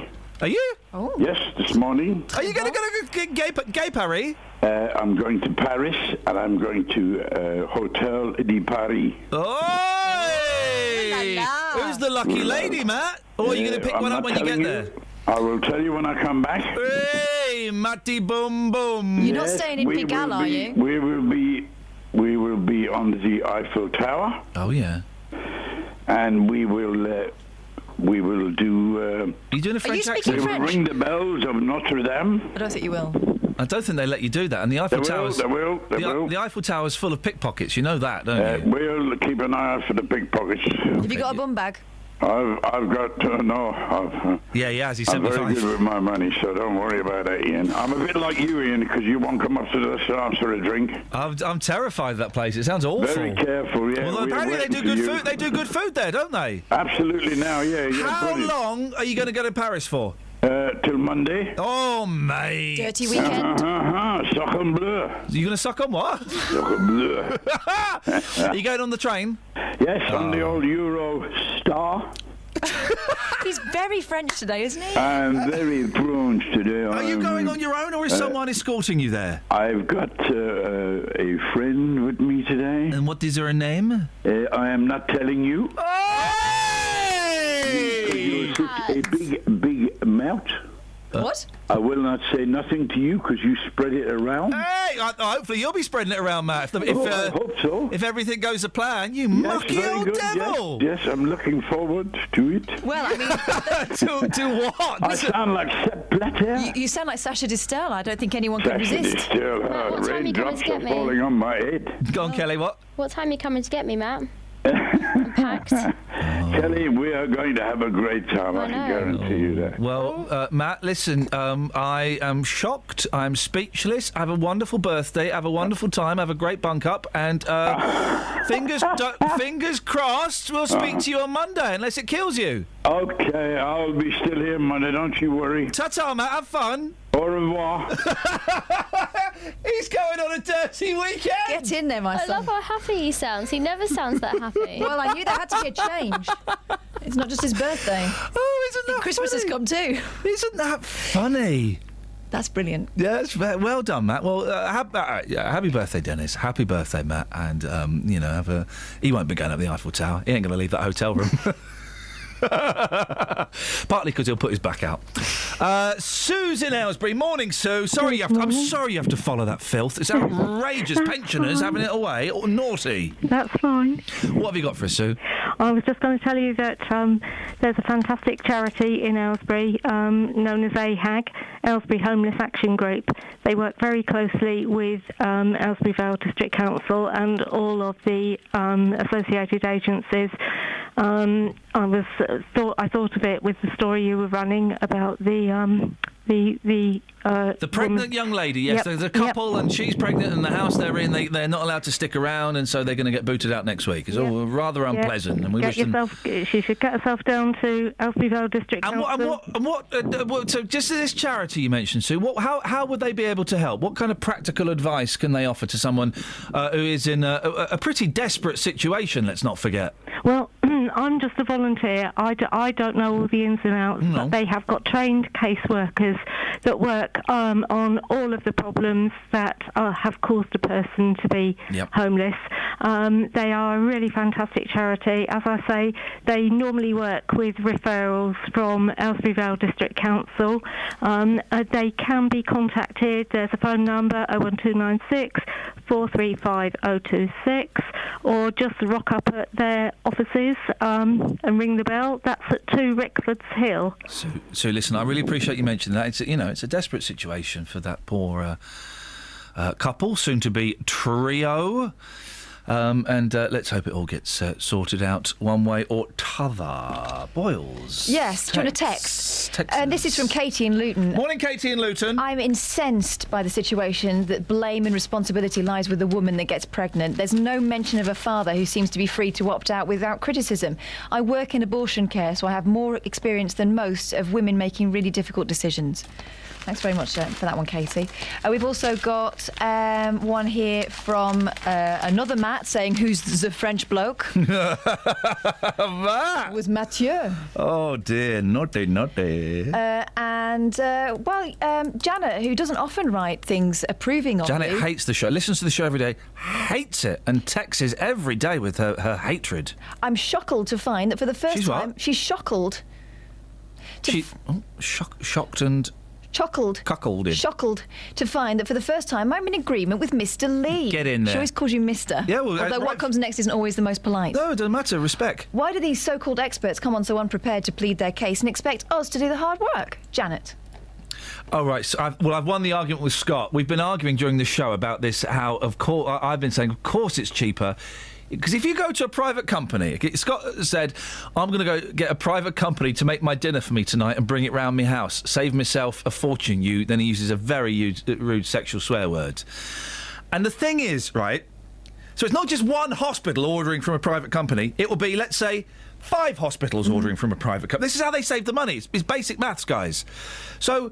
it's 5 hospitals ordering from a private company. And if we say that each hospital is ordering, let's be 1,000 meals each, that's then 5,000 meals. That's how they can afford to do it cheap, guys. It's basic maths. His next tweet is, you naive crumb. Hang on a minute. You know the government's paying You like that one, Kels? You know the government's paying for school dinners these days? Yes, mate. How many schools have actually got kitchens anymore? A lot of them get people to bring in these chilled meals, and they wouldn't do that if it was more expensive. Chillax. Here's something for you, Catherine. Oh. India's PM, Narendra Modi, is to perform yoga publicly in New Delhi to boost its popularity. Excellent. Because yoga's not very popular, is it? You're going to start doing yoga soon Monday. with Brendan upstairs. Yeah. I'm excited. I've got the lycra. Why are you going to do it? I've done yoga, and all it is a room full of middle-aged women blowing off. Well, I'm a middle-aged woman and need... I haven't got a stomachache.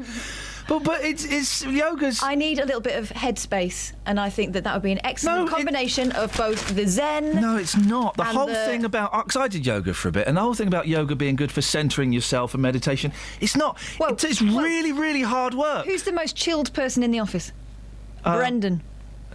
Brendan's a yoga master. Hang on, he's not the most chilled person in the office. He is. Have you ever spoken to Shags?